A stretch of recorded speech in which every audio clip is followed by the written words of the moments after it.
Marhaban ya Ramadan, kita telah memasuki bulan suci Ramadan 1446 Hijriah. Bulan yang penuh dengan limpahan berkah, rahmat, dan ampunan. Bulan ini adalah momentum yang sangat berharga bagi kita semua untuk membersihkan hati, pikiran, dan perbuatan. Di bulan yang penuh berkah ini, mari kita tingkatkan ketakwaan dan amal ibadah kita. Menjalani bulan puasa dengan penuh keikhlasan dan kesabaran. Kami segenap jajaran komisaris, direksi, dan karyawan PT Sementonasa mengucapkan selamat menunaikan ibadah puasa Ramadan 1446 Hijriah. Wassalamualaikum warahmatullahi wabarakatuh.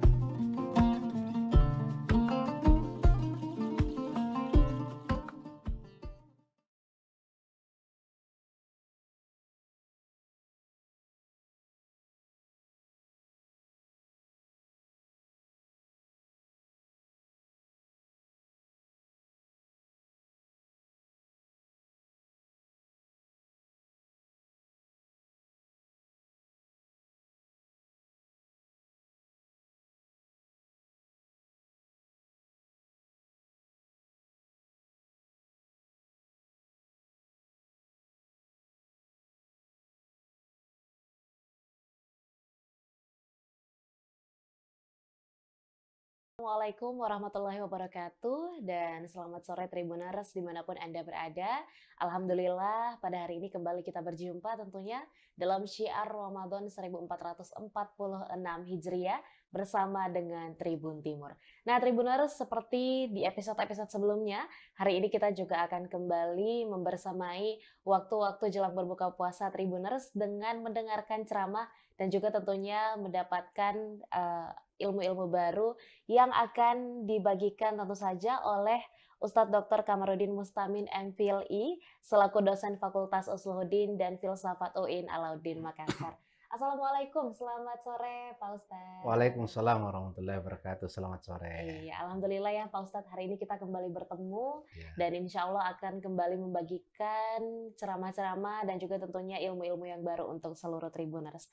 Nah, Pak Ustadz, mungkin untuk episode kali ini, sebagaimana program kita ya, Syiar Ramadan ini sendiri memang diperuntukkan untuk para Tribuners yang hendak mendapatkan ilmu-ilmu yang bermanfaat di bulan suci Ramadan dan tentunya menjadi golongan-golongan muslim-muslim yang terbaik. Nah, mungkin boleh Pak Ustadz, tema kita hari ini adalah bagaimana sih Pak Ustadz sebenarnya menjadi muslim yang terbaik itu sendiri. Silahkan Pak Ustadz. Ya, terima kasih Mbak Susan. Ya. Assalamualaikum warahmatullahi wabarakatuh. Waalaikumsalam warahmatullahi wabarakatuh. Alhamdulillahilladzi nastafa wassalamun ala ibadillazi nastafa. Salatu wassalamu ala Rasulillah Sayyidina Muhammadin wa ala alihi wa sahbihi ulil kiram. Para pemirsa yang sama-sama dimuliakan Allah Subhanahu wa taala. Sore ini kita berdoa semoga puasa kita lancar, ibadah kita lancar, jangan kita tinggalkan sholat tarawih dari awal sampai akhir. Karena kita ini Mbak Susan mau menjadi umat yang terbaik. Ya, di dalam Al-Quran ada satu ayat menyampaikan tentang bagaimana menjadi muslim yang terbaik. Misalnya, kuntum khaira ummatin ukhrijat linnas ta'muruna bil ma'ruf wa tanhauna 'anil munkar wa tu'minuna billahi walau amana ahlul kitabi lakana khairal lahum minhumul mu'minuna wa aktsaruhumul fasiqun. Ayat ini berbicara tentang muslim yang terbaik.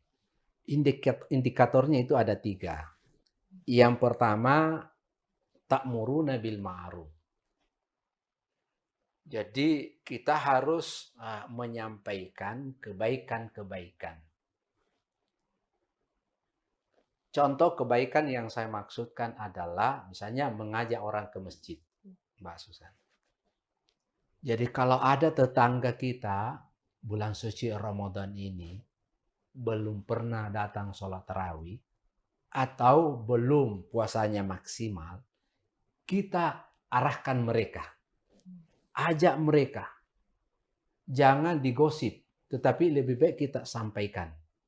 Ya, ta'muruna bil ma'ruf. Kalau dia melakukan kebaikan gara-gara kita yang mengajaknya, itu berarti kita mendapatkan indikator yang pertama khair ummah yang terbaik. Kita mengajak orang misalnya bersedekah. Karena biasa itu juga Mbak Susan, ada orang nanti diingatkan. Sebetulnya ada karena kesibukannya, ya sehingga dia lupa.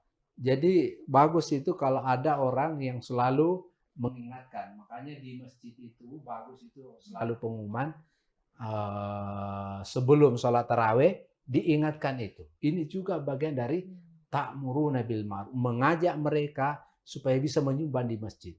Kemarin saya ceramah di masjid besar di di Bukit Barugah. Nah, itu luar biasa mewahnya di sana itu masjid itu. Dan ternyata itu karena kenapa? Ada panitianya yang selalu mengingatkan kepada jamaah bahwa betapa pentingnya kita itu menyumbang di bulan suci Ramadan. Itu juga bagian dari ta'muruna bil ma'ruf. Yang kedua, indikator yang kedua menjadi muslim yang terbaik adalah wa tanhauna 'anil munkar. Mencegah perbuatan yang mungkar. Kalau ada orang kita lihat tidak berpuasa pada bulan suci Ramadan, kita berikan nasihat kepada dia. Ya.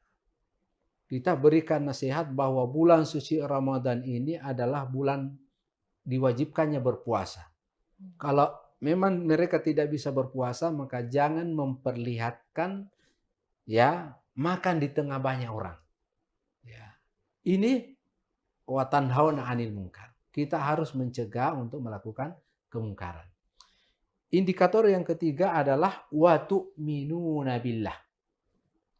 Kita beriman kepada Allah Subhanahu wa taala.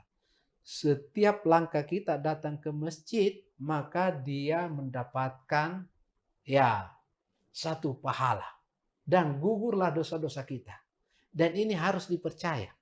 Ya, harus dipercaya. Supaya apa? Kita termotivasi melakukan kebaikan-kebaikan terutama bulan suci Ramadan ini. Para pemirsa yang dimuliakan Allah Subhanahu wa taala, ada hadis juga yang mendukung ayat ini. Misalnya hadis yang diriwayatkan oleh Abi Hurairah, an Abi Hurairah radhiyallahu anhu qala Rasulullah sallallahu alaihi wasallam, hakul muslimi 'alal muslimi sittun. Hak orang muslim di atas muslim yang lainnya itu ada sittun, ada 6. Yang pertama adalah idza laqaitahu fasallim alaih. Apabila berjumpa muslim yang satu dengan muslim yang lainnya, maka dia harus memberikan salam. Ya, tapi anak muda sekarang Mbak Susan ya bukan salam, tetapi halo bro. Halo bro. Halo Ces, halo Cikali ya. Mestinya sebagai umat Islam itu harus kita punya identitas. Assalamualaikum warahmatullahi wabarakatuh. Kita harus memberikan salam. Kalau sudah memberikan salam, baru sapaan yang lebih akrab. Halo bro. Ya, supaya kita ini dapat pahala. Ya, jadi kita saling mendoakan antara muslim yang satu dengan muslim yang lainnya. Jangan ketemu tapi tidak baku ngomong. Wah, ya, Islam tidak mengajarkan demikian. Apabila kita berjumpa, apakah kenal atau tidak kenal, kita memberikan salam. Yang kedua adalah wa idza da'aka fajibhu. Ya. Apabila diundang, maka penuhilah undangannya. Misalnya bulan suci Ramadan ini banyak undangan untuk buka puasa. Kalau kita tidak punya kegiatan lain, ya kita hadiri undangannya. Ya. Atau diundang ulang tahun misalnya. Diundang syukuran. Ya, kita penuhi undangannya. Ini haknya saudara antara muslim yang satu dengan muslim yang lain. Yang ketiga, wa idzas tansahaka fansahahu. apabila saudara kita minta dinasehati, maka berikanlah nasihat kepadanya. Ya, jangan kita diam, jangan kita cuek, harus kita peduli, harus kita empati. Mudah-mudahan nasihat kita ini bisa mendapatkan petunjuk. Mudah-mudahan nasihat kita ini bisa menjadi lebih baik. Jadi harus kita memberikan nasihat. Yang keempat adalah wa iza atasya fahamidallahu fasammithu. Apabila saudara kita bersin, maka kita mendoakan. Jadi yang bersih itu dia mengatakan, ya alhamdulillah. Ya kita ucapkan yahdikumullah, yarhamukallah. Kalau perempuan, yarhamukillah. Yang kelima adalah wa idza maridtu fa'udhu. Apabila dia sakit, maka jenguklah mereka. Karena orang yang sakit itu dijenguk, dikunjungi, maka dia itu merasa sehat itu. Tetapi kalau kita mengunjungi orang yang sakit, harus dikasih motivasi. Jangan justru menakut-nakuti. Bilang, oh begini nih tetangga kemarin langsung meninggal. Tanpa sakit itu. Ya, tapi harus kasih motivasi. Wah ini tidak apa-apa, ini tetanggaku juga begini. Alhamdulillah, sudah berobat langsung sembuh. Yang terakhir saya kira, hak muslim atas muslim yang lain adalah wa idza mata fattabi'hu. Maka apabila dia meninggal, maka antarlah ke kuburnya. Ya, tidak boleh kita membiarkan mereka karena itu adalah saudara kita. Saya kira itu dari ceramah saya pada kesempatan ini Mbak Susan. Sebagai kesimpulan untuk menjadi muslim yang terbaik, yang pertama indikatornya adalah ta'muruna bil ma'ruf. Harus kita menyampaikan kepada yang baik. Kemudian kedua, wa tanhauna 'anil munkar, mencegah yang mungkar. Yang ketiga adalah wa tu'minuna billah, mengajak mereka untuk beriman kepada Allah. Saya kira itu Mbak Susan pada kesempatan yang saya sampaikan. Baik, terima kasih banyak Pak Ustadz. Masya Allah, luar biasa. Insya Allah nilai-nilai yang disampaikan oleh Pak Ustadz tadi bisa untuk kita ingat, untuk kita catat, dan yang terpenting adalah bisa untuk kita amalkan agar kita semua, seluruh Tribuners dapat menjadi muslim yang terbaik. Amin ya rabbal alamin. Terima kasih banyak Pak Ustadz. Mudah-mudahan tentunya kita panjang umur dan masih berkesempatan untuk bertemu di episode-episode berikutnya. Terima kasih banyak juga Tribuners masih menyaksikan Syiar Ramadan. Pada episode kali ini saya Nisa Husnuzan dan seluruh rekan kru yang bertugas pamit undur diri. Assalamualaikum warahmatullahi wabarakatuh dan sampai jumpa.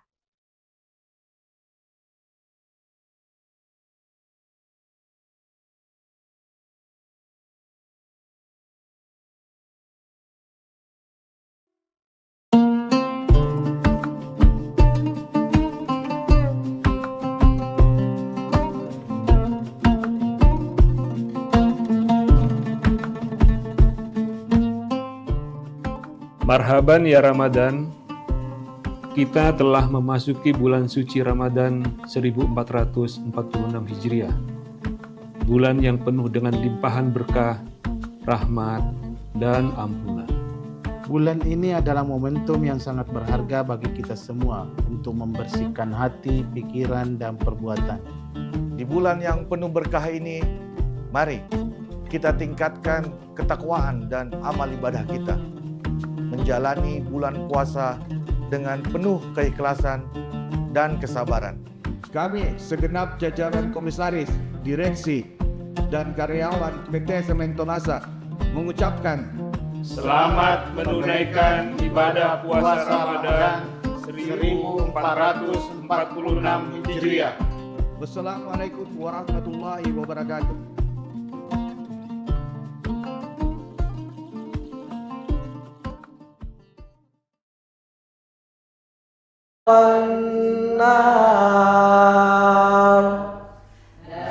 Asyhadu an la ilaha illallah wa nastaghfirullah nas'aluka ridhaka wal jannah wa na'udzubika min saktika wan nar.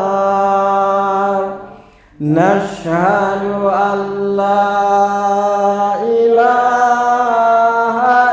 illallah wa nastaghfirullah nas'aluka ridhaka wal jannah wa na'udzubika min sakhatika wan nar. Allahumma innaka afuwun karim tuhibbul afwa fa'fu anna ya karim. Allahumma innaka afuwun karim tuhibbul afwa fa'fu anna ya karim.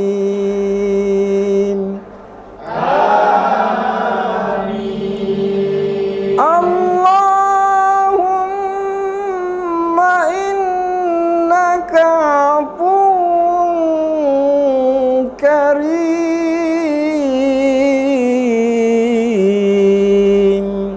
tuhibbul afwa fa'fu anna ya karim.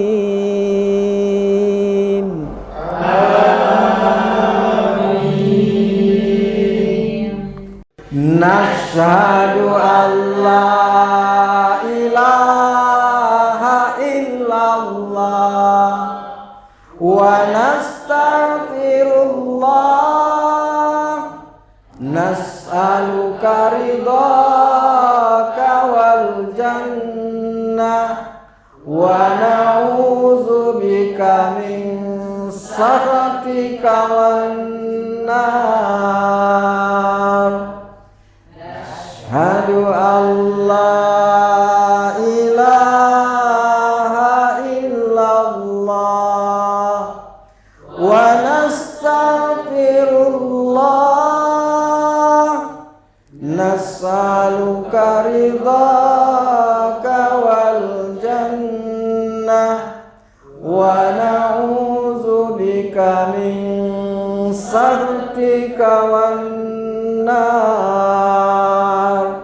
Nashhadu an la ilaha illallah wa nastaghfirullah nas'aluka ridhaka wal jannah wa na'udzubika min sakhatika wan nar. Allahumma innaka afuwun karim tuhibbul afwa fa'fu anna ya karim. Allahumma innaka afuwun karim tuhibbul afwa fa'fu anna ya karim.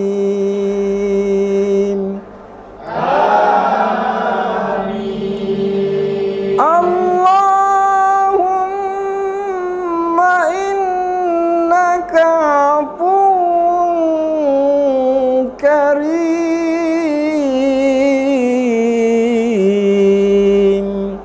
tuhibbul afwa fa'fu anna ya karim.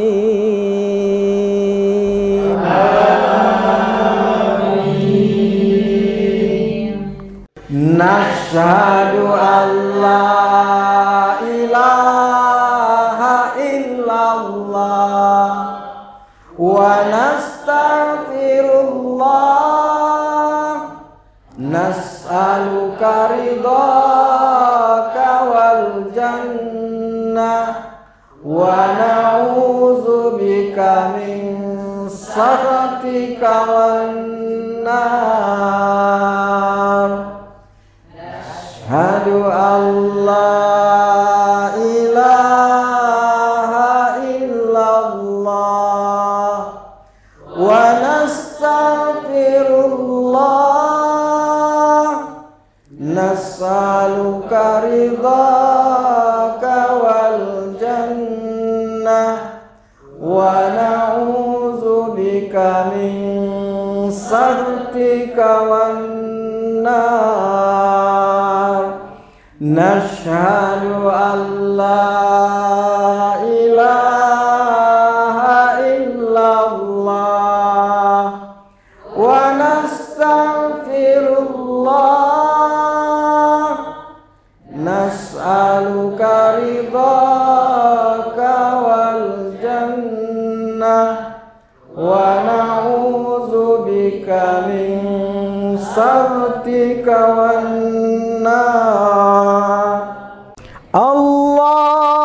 اللهم إنك عفو كريم تحب العفو فاعف عنا يا كريم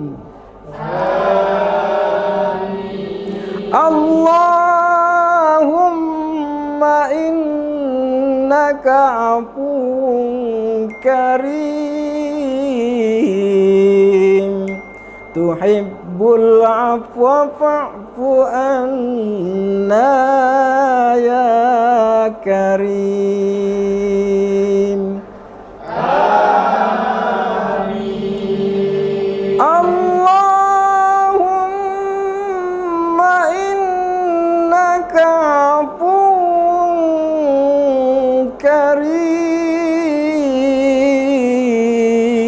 كريم تحب العفو فاعف عنا يا كريم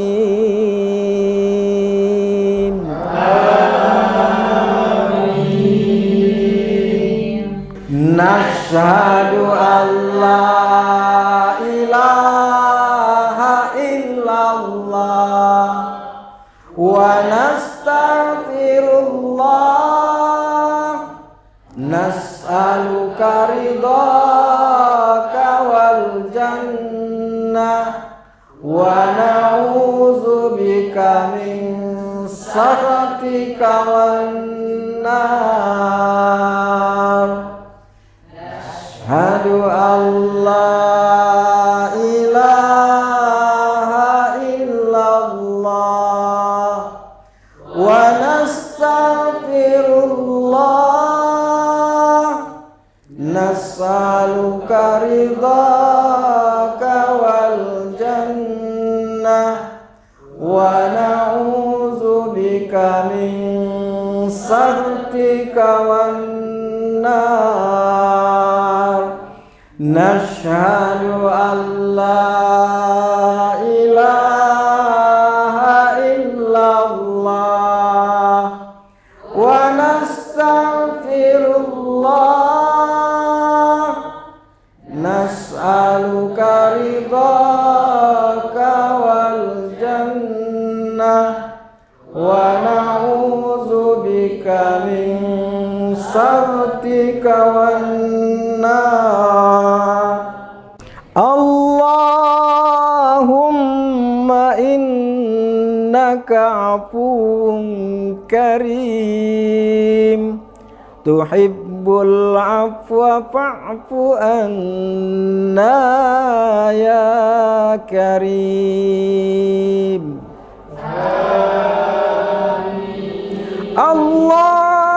اللهم إنك عفو كريم تحب العفو فاعف عنا يا كريم آمين اللهم إنك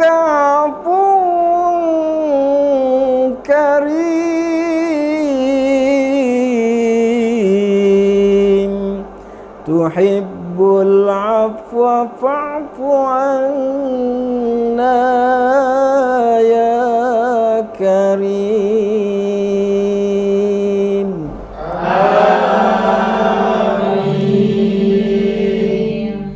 Nashhadu an la ilaha illallah wa nastaghfirullah, nas'aluka ridhaka wal jannah wa na'udzubika min sakhatika wan nar.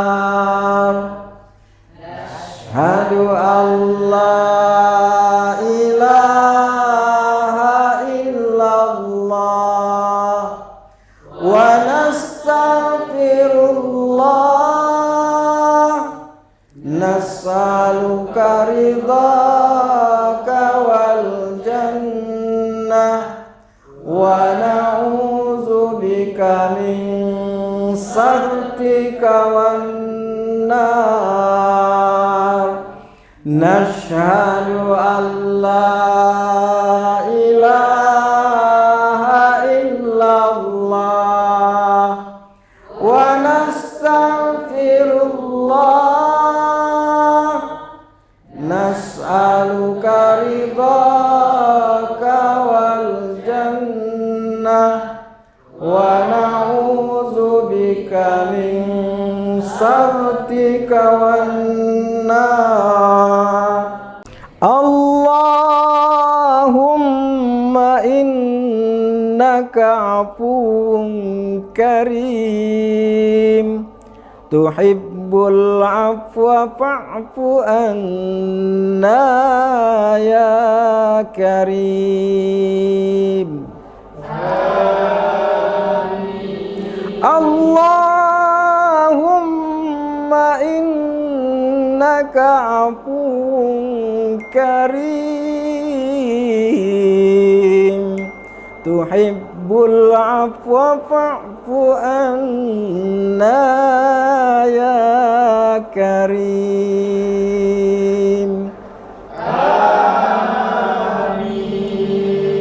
Allahumma innaka afuwun karim,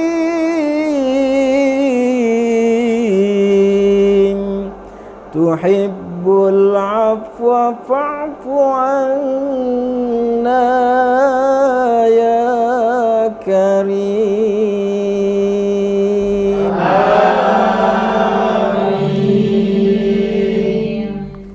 Nashhadu an la ilaha illallah wa nastaghfirullah, nas'aluka ridhaka wal jannah wa na'udzubika min sakhatika wan nar. Asyhadu an la ilaha illallah wa nastaghfirullah, nas'aluka ridhaka wal jannah wa na'udzubika min sakhatika wan nar. Nashhadu an la ilaha illallah wa nastaghfirullah, nas'aluka ridhaka wal jannah wa na'udzubika min sakhatika wan nar. Allahumma innaka afuwun karim, tuhibbul tuhibbul afwa fa'fu anna ya karim. Allahumma innaka afuwun karim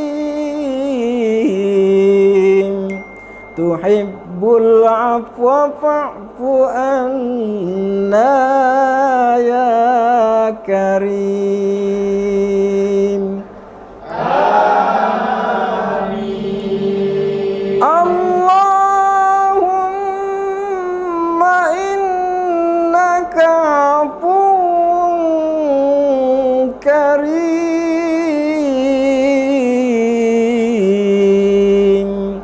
tuhibbul afwa fa'fu anna ya karim. Amin. Nashhadu an la ilaha illallah wa nastaghfirullah nas'aluka ridhaka wal jannah wa na'udzubika min sakhatika wan nar. Asyhadu an la ilaha illallah wa nastaghfirullah nas'aluka ridhaka wal jannah wa na'udzubika min sakhatika wan nar. Nashhadu an la ilaha illallah wa nastaghfirullah nas'aluka ridhaka wal jannah wa na'udzubika min sakhatika wan nar. Allahumma innaka afuwun karim tuhibbul afwa fa'fu anna ya karim.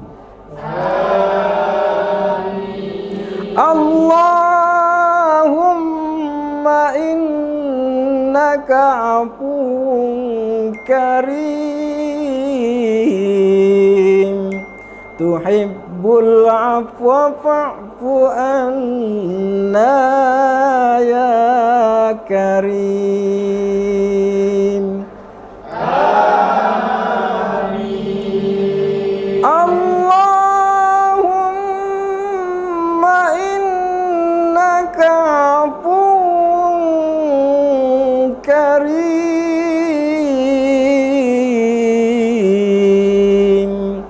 tuhibbul afwa fa'fu anna ya karim.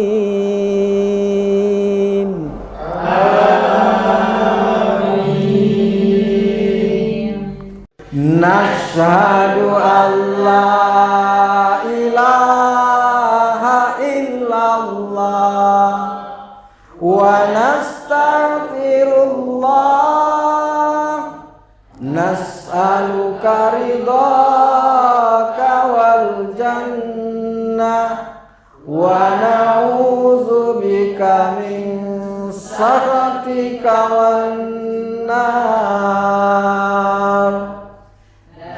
Asyhadu an la ilaha illallah wa nastaghfirullah nas'aluka ridhaka wal jannah wa na'udzubika min سخطك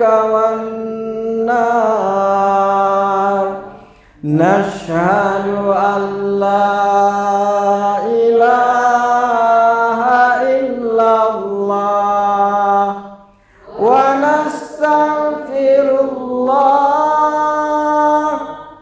نسألك رضاك والجنة ونعوذ بك من سخطك والنار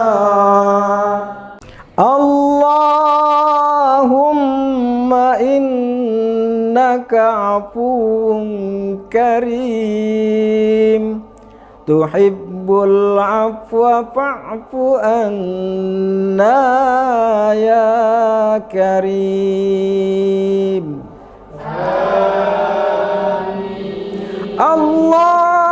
اللهم إنك عفو كريم تحب العفو فاعف عنا يا كريم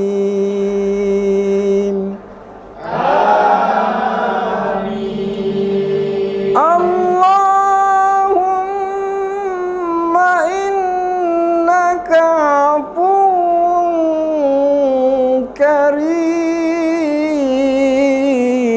كريم تحب العفو فاعف عنا يا كريم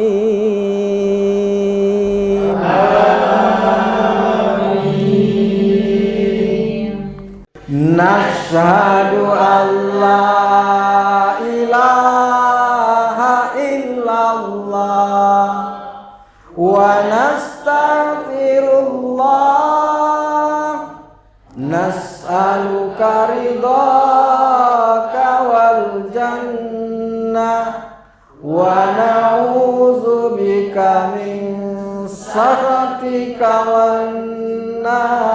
والنار أشهد أن لا إله إلا الله ونستغفر الله نسألك رضاك والجنة ونعوذ بك من سخطك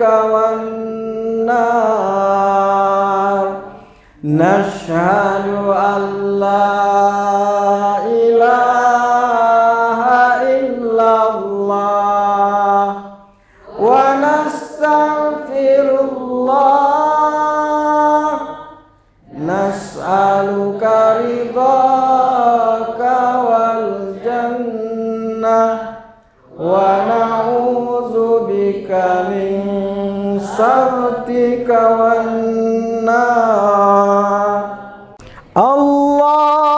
اللهم إنك عفو كريم تحب العفو فاعف عنا يا كريم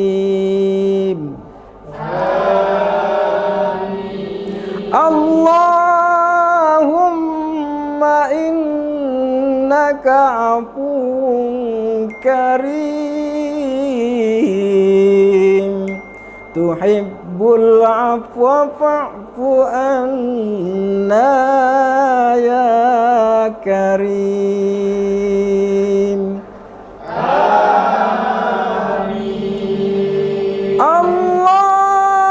اللهم إنك عفو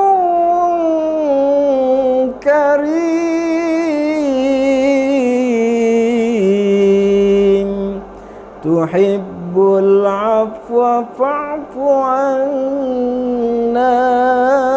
يا كريم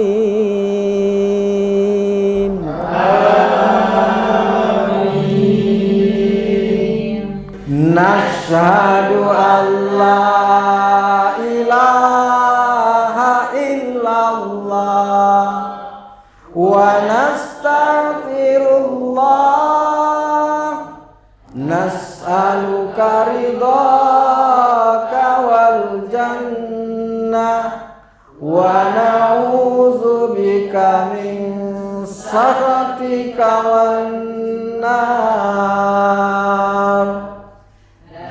Asyhadu an la ilaha illallah wa nastaghfirullah, nas'aluka ridhaka wal jannah wa na'udzubika min sakhatika wan nar.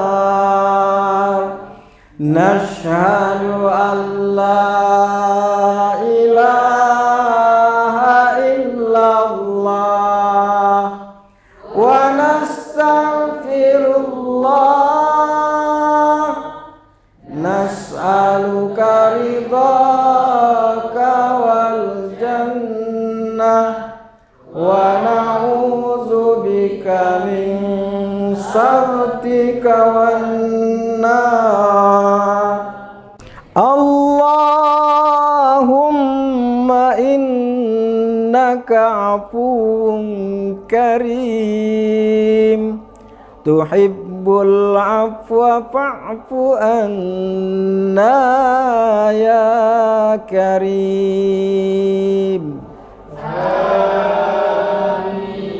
Allahumma innaka afuwun karim, tuhibbul afwa fa'fu anna ya karim.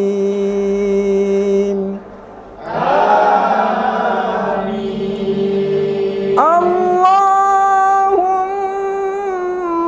innaka afuwun karim,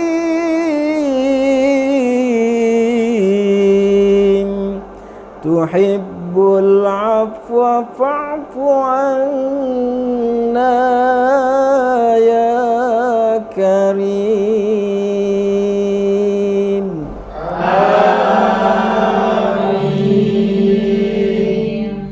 Nashhadu an la ilaha illallah wa nastaghfirullah, nas'aluka ridhaka wal jannah wa na'udzubika min sakhatika wan nar. Asyhadu an la ilaha illallah wa nastaghfirullah, nas'aluka ridhaka wal jannah wa na'udzubika min sakhatika wan nar. Nashhadu an la ilaha illallah wa nastaghfirullah, nas'aluka ridhaka wal jannah wa na'udzubika min sakhatika wan nar. Allahumma innaka afuwun karim, tuhibbul afwa fa'fu anna ya karim. Allahumma innaka afuwun karim, tuhibbul afwa fa'fu anna ya karim.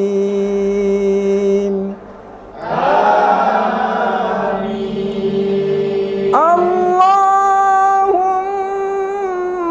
innaka afuwun karim,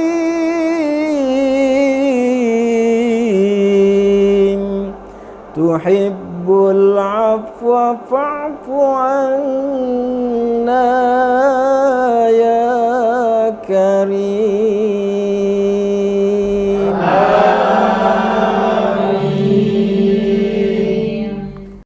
Nashhadu an la ilaha illallah wa nastaghfirullah, nas'aluka ridhaka wal jannah wa na'udzubika min sakhatika wan nar.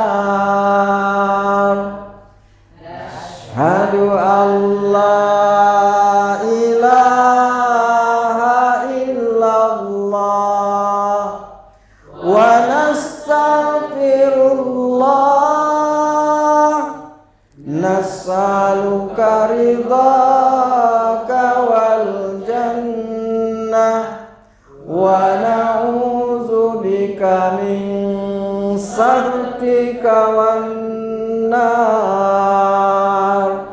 Nashhadu an la ilaha illallah wa nastaghfirullah, nas'aluka ridhaka wal jannah wa na'udzubika min sakhatika wan nar. Allahumma innaka afuwun karim, tuhibbul afwa fa'fu anna ya karim.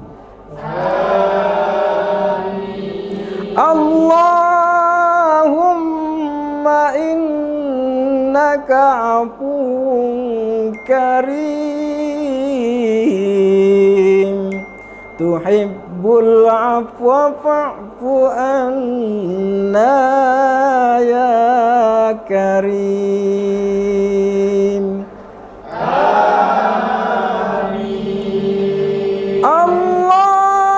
Allahumma innaka afuwun karim,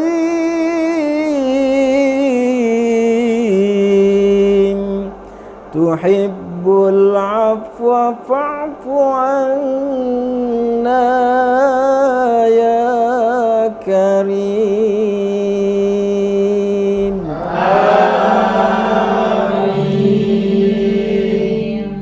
Nashhadu an la ilaha illallah wa nastaghfirullah, nas'aluka ridhaka wal jannah wa na'udzubika min sakhatika wan nar. Asyhadu an la ilaha illallah wa nastaghfirullah, nas'aluka ridhaka wal jannah wa na'udzubika min sakhatika wan nar. Nashhadu an la ilaha illallah wa nastaghfirullah, nas'aluka ridhaka wal jannah wa na'udzubika min سخطك والنار اللهم إنك عفو كريم تحب العفو فاعف عنا يا كريم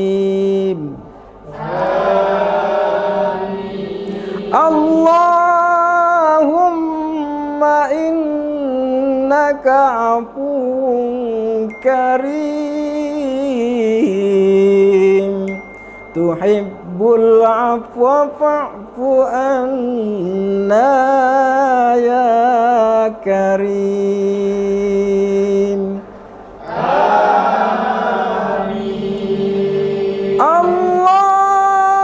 اللهم إنك عفو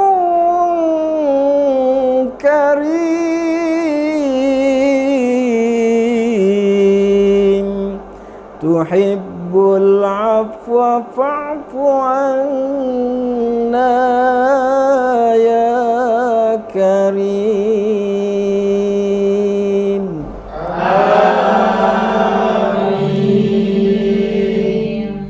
نشهد أن لا إله إلا الله ونستغفر الله نسألك رضاك والجنة ونعوذ بك من سخطك والنار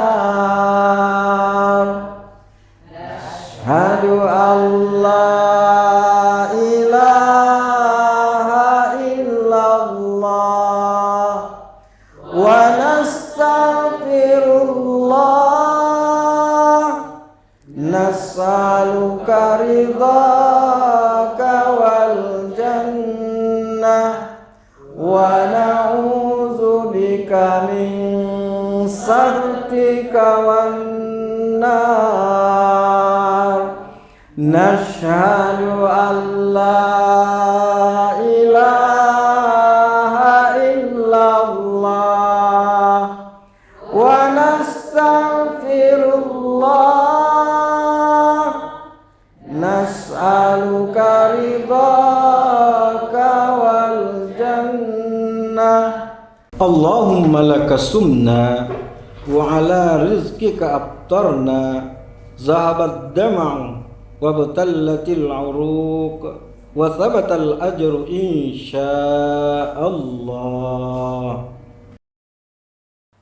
الله أكبر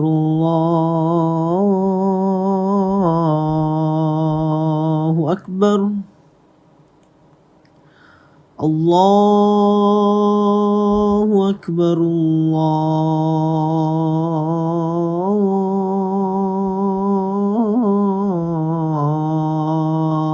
الله أكبر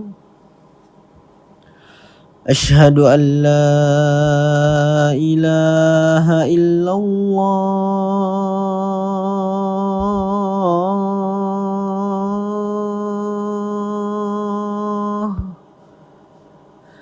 أشهد أن لا إله إلا الله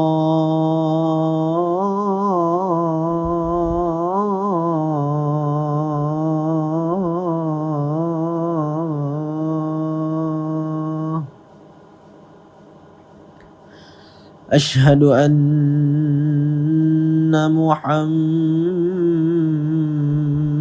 رسول الله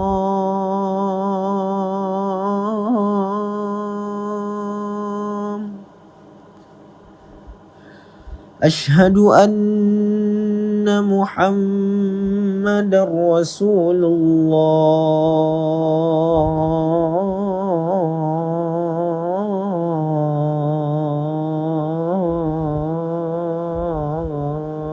الله حي على الصلاة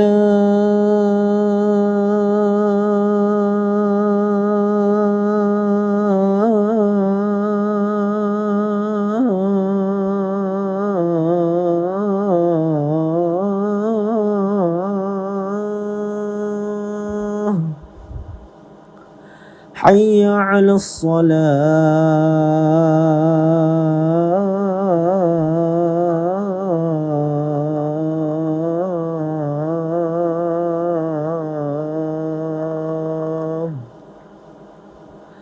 حي على الفلاح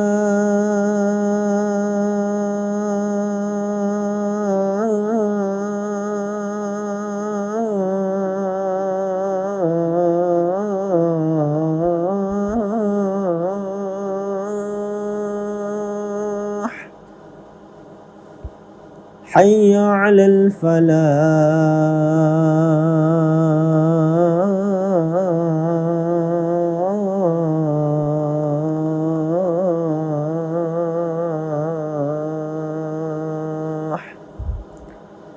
الله أكبر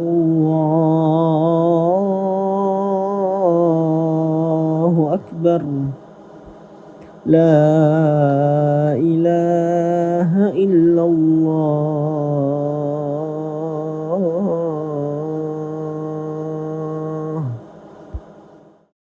اللهم رب هذه الدعوة التامة والصلاة القائمة آت محمدا الوسيلة والفضيلة والشرف والدرجة العالية الرفيعة وبعثه مقاما محمودا الذي وعدته إنك لا تخلف الميعاد.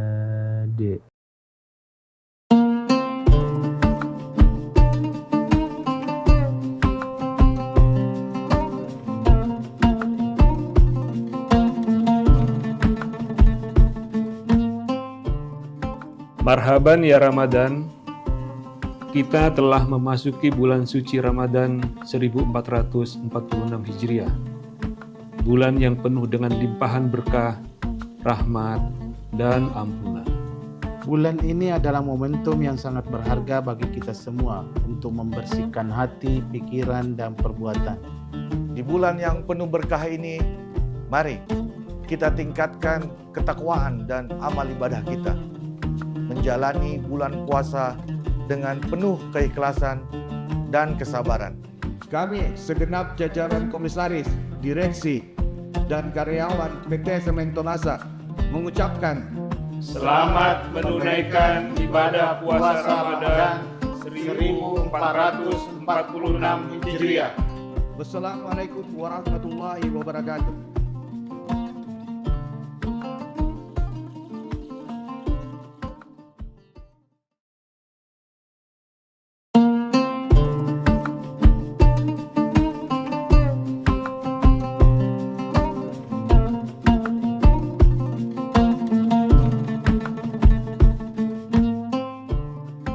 Marhaban ya Ramadan, kita telah memasuki bulan suci Ramadan 1446 Hijriah.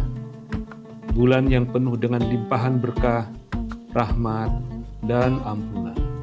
Bulan ini adalah momentum yang sangat berharga bagi kita semua untuk membersihkan hati, pikiran, dan perbuatan.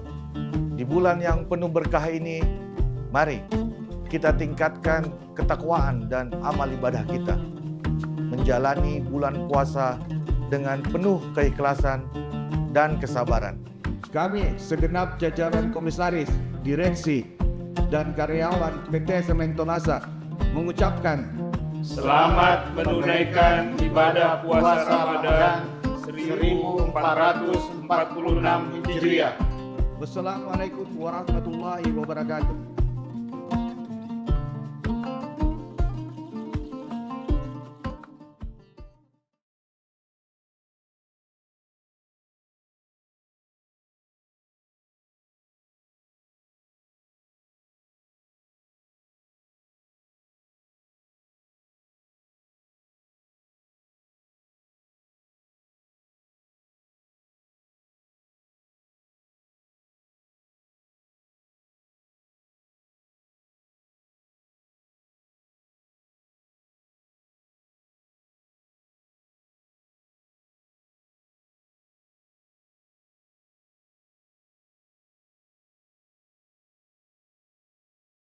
Warahmatullahi wabarakatuh. Selamat sore Tribuners dimanapun Anda berada.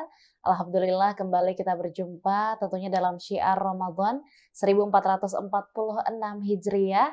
Dan tentunya pada hari ke-23 Ramadan kali ini insya Allah kita akan kembali mendengarkan ceramah yang akan disampaikan oleh Ustadz Dr. Kamarudin Mustamin MPhilI selaku dosen Fakultas Usuluddin dan Filsafat UIN Alauddin Makassar. Assalamualaikum, selamat sore Pak Ustadz.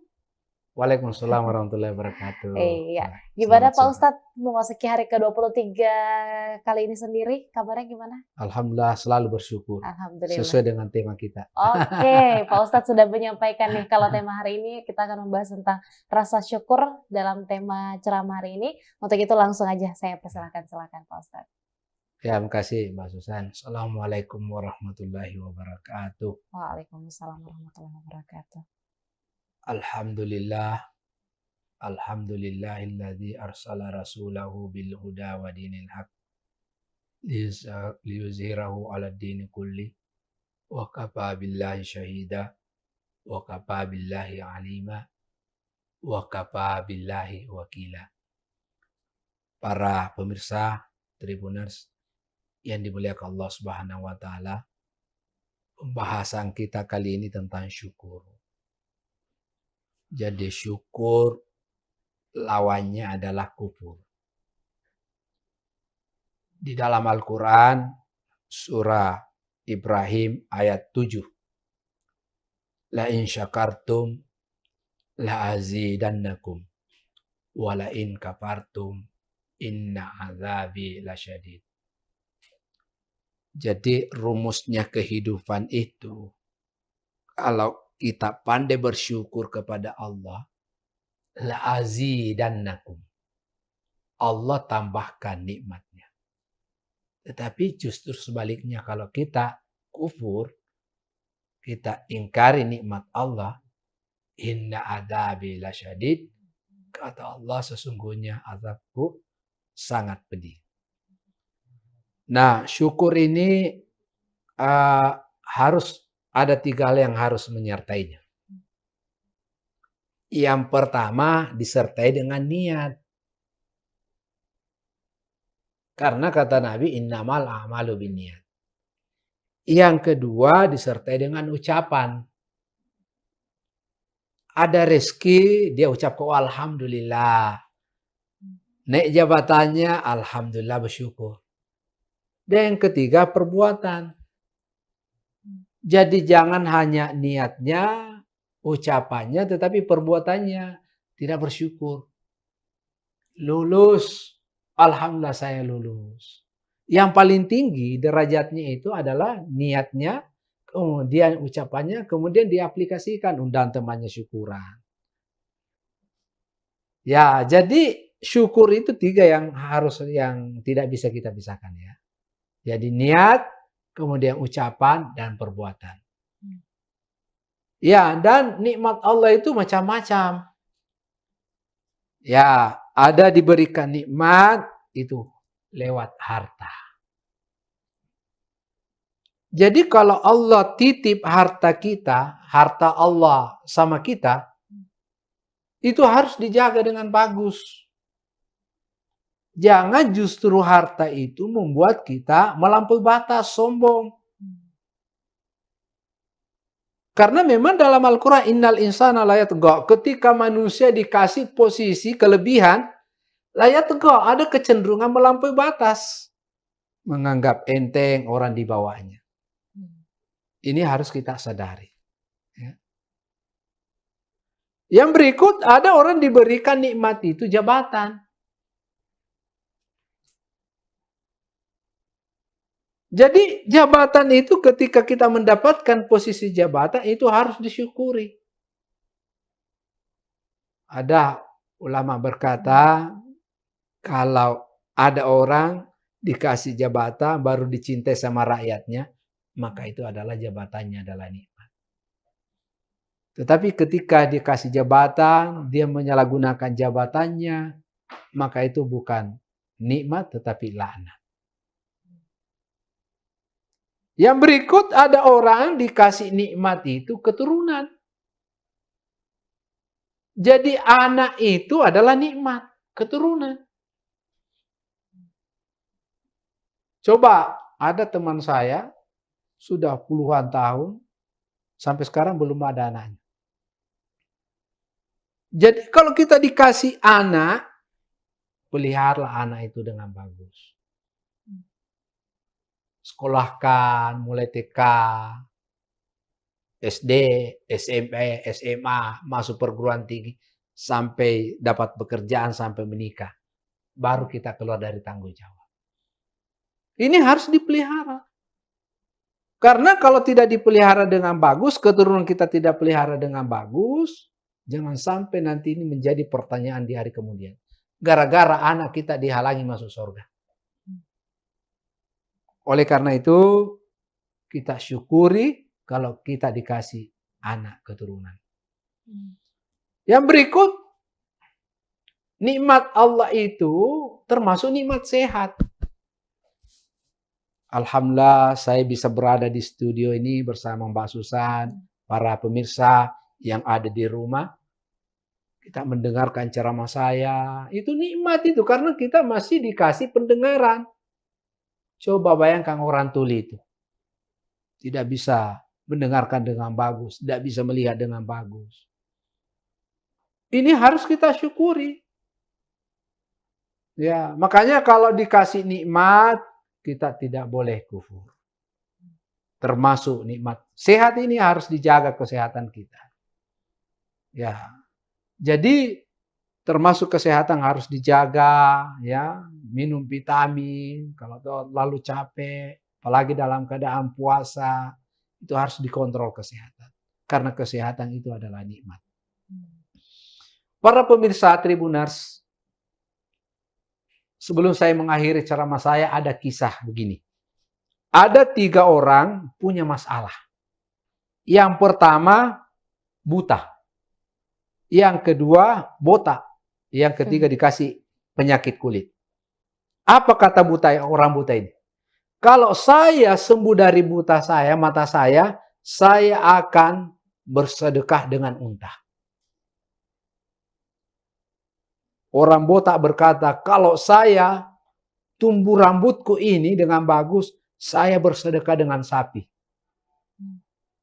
Dan yang ketiga, orang kena penyakit kulit, kalau kulitku sembuh dengan bagus, saya bersedekah dengan kambing.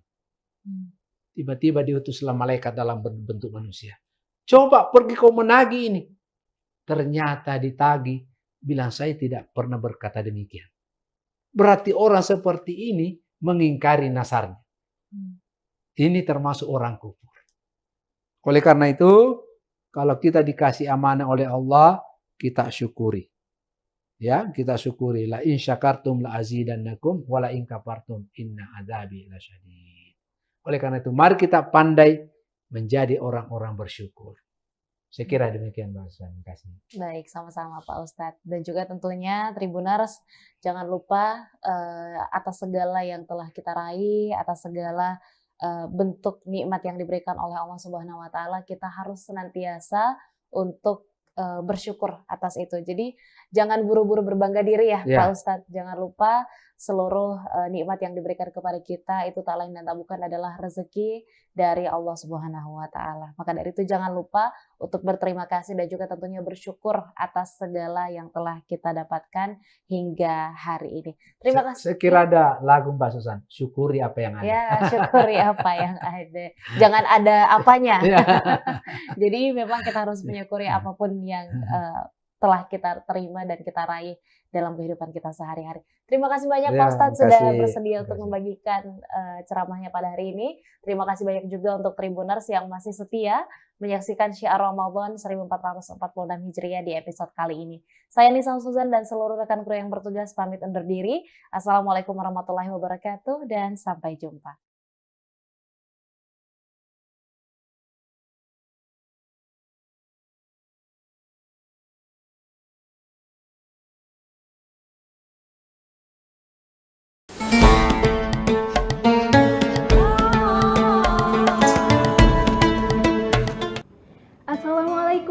warahmatullahi wabarakatuh. Halo Tribuners, kembali lagi dalam podcast spesial Ramadan, Wanita dan Islam. Kali ini dengan narasumber dan juga topik-topik yang menarik untuk dibahas dalam bulan Ramadan.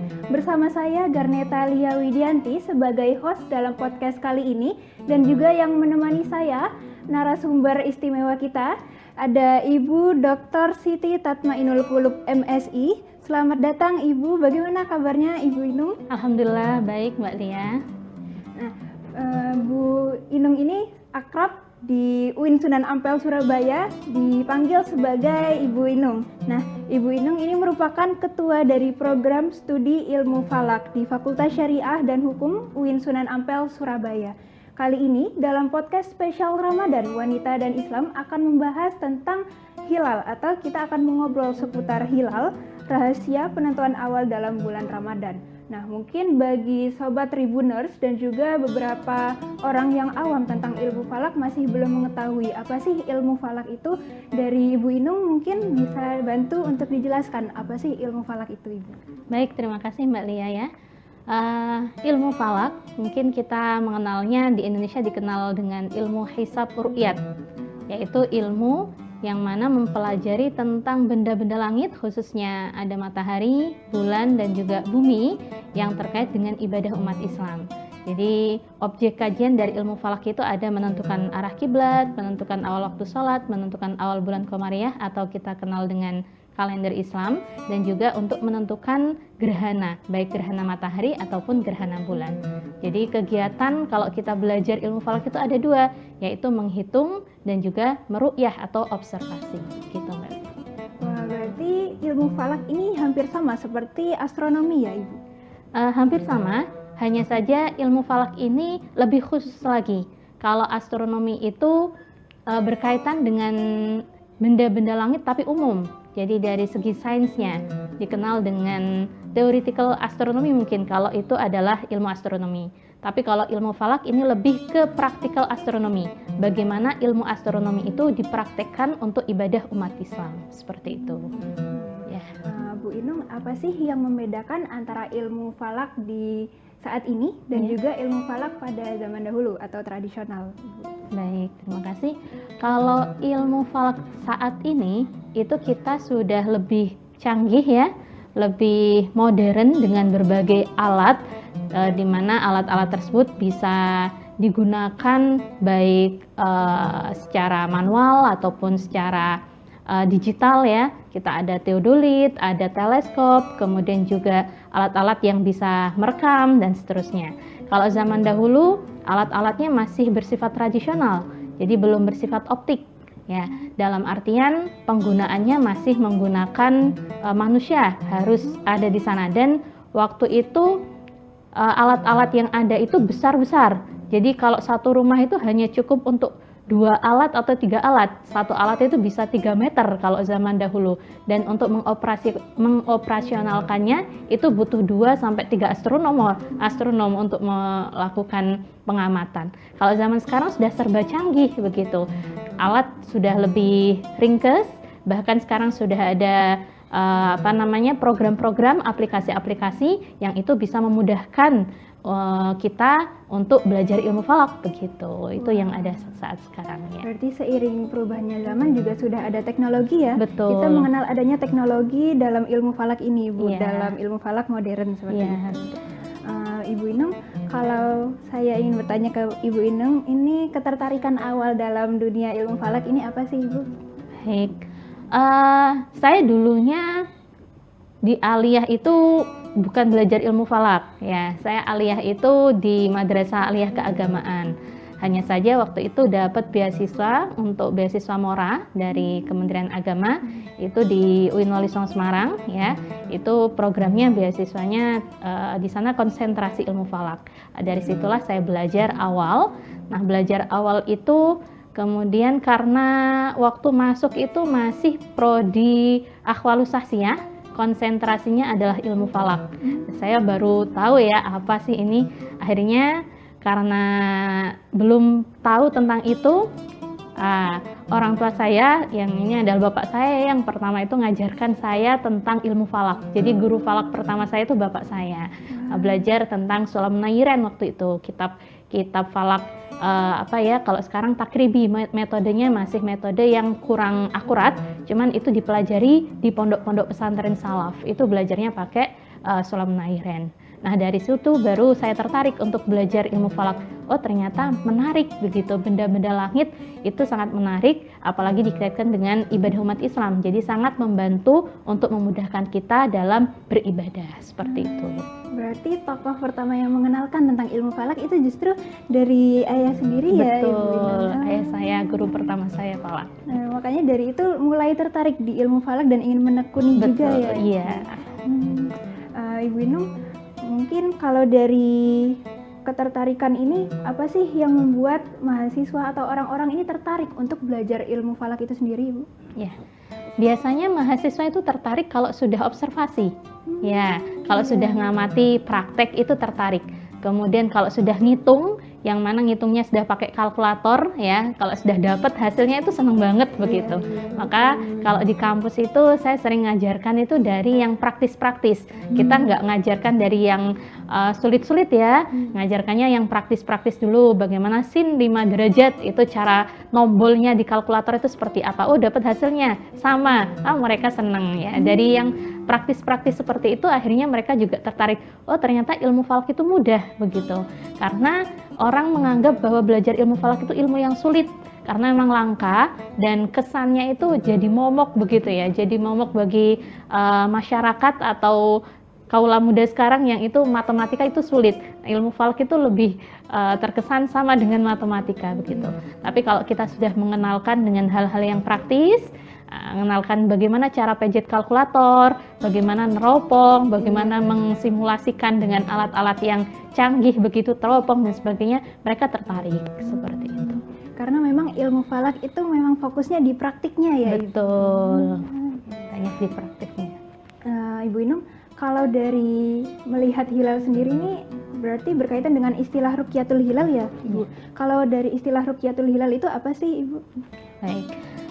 Kita mengenal ada 2 metode ya untuk menentukan awal bulan. Jadi Ru'yatul Hilal itu lebih terkait dengan penentuan awal bulan Komariah. Ada 2 metode yang digunakan untuk menentukan awal bulan Komariah. Yang pertama adalah metode ru'yah atau melihat hilal. Yang kedua adalah metode hisab atau menghitung posisi hilal. Nah, 2 metode ini sama-sama merupakan cara untuk menentukan awal bulan Komariah ya. Hanya saja memang pendekatan yang digunakan berbeda. Kalau di Indonesia biasanya ru'yah itu terkesan sebagai metode yang digunakan oleh Nahdlatul Ulama. Kita di Indonesia ada Ormas Islam ya. Nah, Nahdlatul Ulama menggunakan Ru'yatul Hilal, sedangkan metode hisab itu digunakan oleh Ormas Muhammadiyah. Nah, sebenarnya dua-duanya itu sama metode begitu, cara untuk menentukan awal bulan, dan dua-duanya itu dihasilkan dari penafsiran ayat Quran ataupun hadis yang berkaitan dengan hilal ya.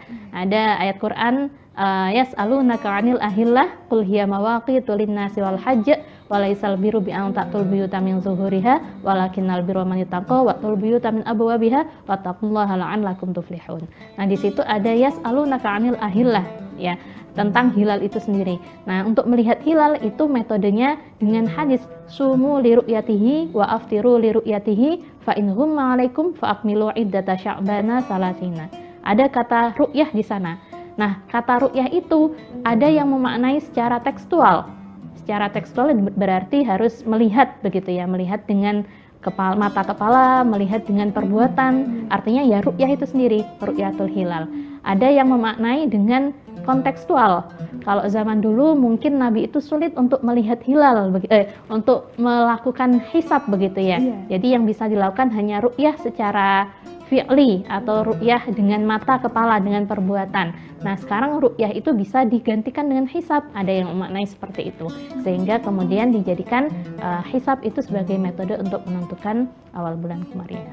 Jadi begitu sejarahnya. Betul. Untuk perbedaannya antara metode Ruqyatul Hilal dengan hisab. Ini apakah menjadi salah satu faktor juga Bu Inung untuk mengapa sih berbeda setiap tahunnya antara tadi ormas yang Nahdlatul Ulama dan juga dengan Muhammadiyah itu sendiri? Ya, salah satunya adalah dari metode penentuan awal bulan Komariah. Jadi ada yang memaknai dengan hisab ya. Hisab itu sendiri kan melihat hilal dengan perhitungan, dengan akal. Jadi kalau dari hisab itu sendiri, kalau di Indonesia Muhammadiyah sekarang menetapkannya masih menggunakan wujudul hilal, di mana hisab wujudul hilal itu kalau dari perhitungan hilalnya sudah di atas ufuk, maka besoknya itu sudah tanggal 1. Di atas ufuk itu berarti di atas 0 derajat, berapapun ketinggiannya itu ya. Tapi kalau metode ru'yah itu harus bisa dilihat hilalnya. Kalau tidak bisa dilihat hilalnya ketika tanggal 29 bulan Hijriah ya, misalkan kita mau menentukan tanggal 1 Ramadan, ru'yahnya dilaksanakan tanggal 29 Sya'ban sore hari. Ketika matahari terbenam, kemudian dilakukan ru'yah, nah kok tidak terlihat, maka esoknya disempurnakan bulan Sya'ban menjadi 30 hari. Tapi kalau terlihat, maka ditetapkan sebagai tanggal 1 esok harinya. Hal ini yang menyebabkan perbedaan penentuan awal bulan. Nah sekarang pun kalau sekarang sudah beralih ya menjadi imkanur ru'yah. NU itu sudah beralih ke kriteria imkanur ru'yah bersamaan dengan pemerintah juga. Imkanur ru'yah itu berarti kriteria kemungkinan hilal itu bisa dilihat. Jadi ada kriteria batas minimal hilal bisa dilihat, yaitu tinggi hilal minimal 3 derajat dan sudut elongasi matahari dan bulan itu 6,4 derajat. Jadi ketika matahari terbenam, hilal itu posisinya di mana? Kalau sudah di atas 3 derajat ya, tinggi hilalnya dari ufuk dan sudut elongasinya sudah di atas 6,4 derajat, maka kemungkinan hilal itu bisa dilihat. Jadi ditetapkan besoknya sebagai tanggal 1. Tapi kalau kurang dari itu, sebagaimana kemarin ya yang terjadi dalam penentuan awal bulan Ramadan 1446 Hijriah itu, kita menunggu untuk Aceh. Kenapa kok nunggu di Aceh? Karena Indonesia itu, pemerintah Indonesia menggunakan kriteria imkanur ru'yah 3 derajat untuk tinggi hilal, elongasinya 6,4 derajat. Di seluruh Indonesia untuk tinggi hilal sudah memenuhi. Tapi untuk kriteria elongasi itu hanya Aceh yang memenuhi. Sedangkan di sebelah timur Aceh itu belum ada yang memenuhi. Jadi menunggu hasil ru'yah dari Aceh. Nah Aceh sudah ada yang melihat hilal, sudah disumpah, maka itu bisa ditetapkan untuk seluruh wilayah Indonesia. NU sama dengan pemerintah menggunakan kriteria tersebut. Hanya saja Muhammadiyah belum ke sana. Muhammadiyah pakainya kriteria wujudul hilal hisab tadi. Sesama metode ini sangat menarik ya Bu. Ada metode, ada caranya masing-masing gitu. Betul. Melalui kalau tadi imkanur ruqyat ya, Ibu, untuk melihat kemungkinan terlihatnya hilal seperti itu. Nah kalau dari posisi hisab dalam penentuan awal bulannya ini tuh apakah bisa hisab ini dianggap sebagai penggantinya ruqyat gitu atau sebaliknya seperti itu, Ibu? Baik, sebenarnya namanya metode ya, tidak ada kalau saya sih tidak bisa menggantikan satu sama lain. Artinya hisab dan ruqyat itu seperti dua sisi mata uang, saling berkaitan dan saling membantu. Ruqyat tanpa hisab itu tidak bisa dilakukan. Karena apa? Ruqyatnya mesti ngaco, lihatnya kemana-mana tanpa ada panduan. Jadi ruqyat harus dibarengi dengan hisab sebagai pedoman untuk ruqyat. Sedangkan hisab itu tidak bisa digunakan untuk menggantikan ruqyat. Karena memang dari tekstualnya sendiri ya, dari tekstualnya memang ruqyat ini atau awal bulan ini berbeda dengan awal waktu sholat.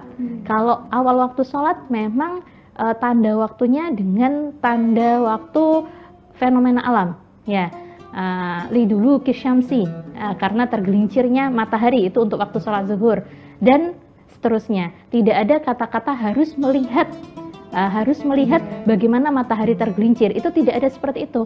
Tapi dengan fenomena alam ya, untuk subuh itu terlihatnya fajar sodik ya, fajar sodik atau fajar sodik dan fajar sodik ya, berakhir ketika matahari terbit.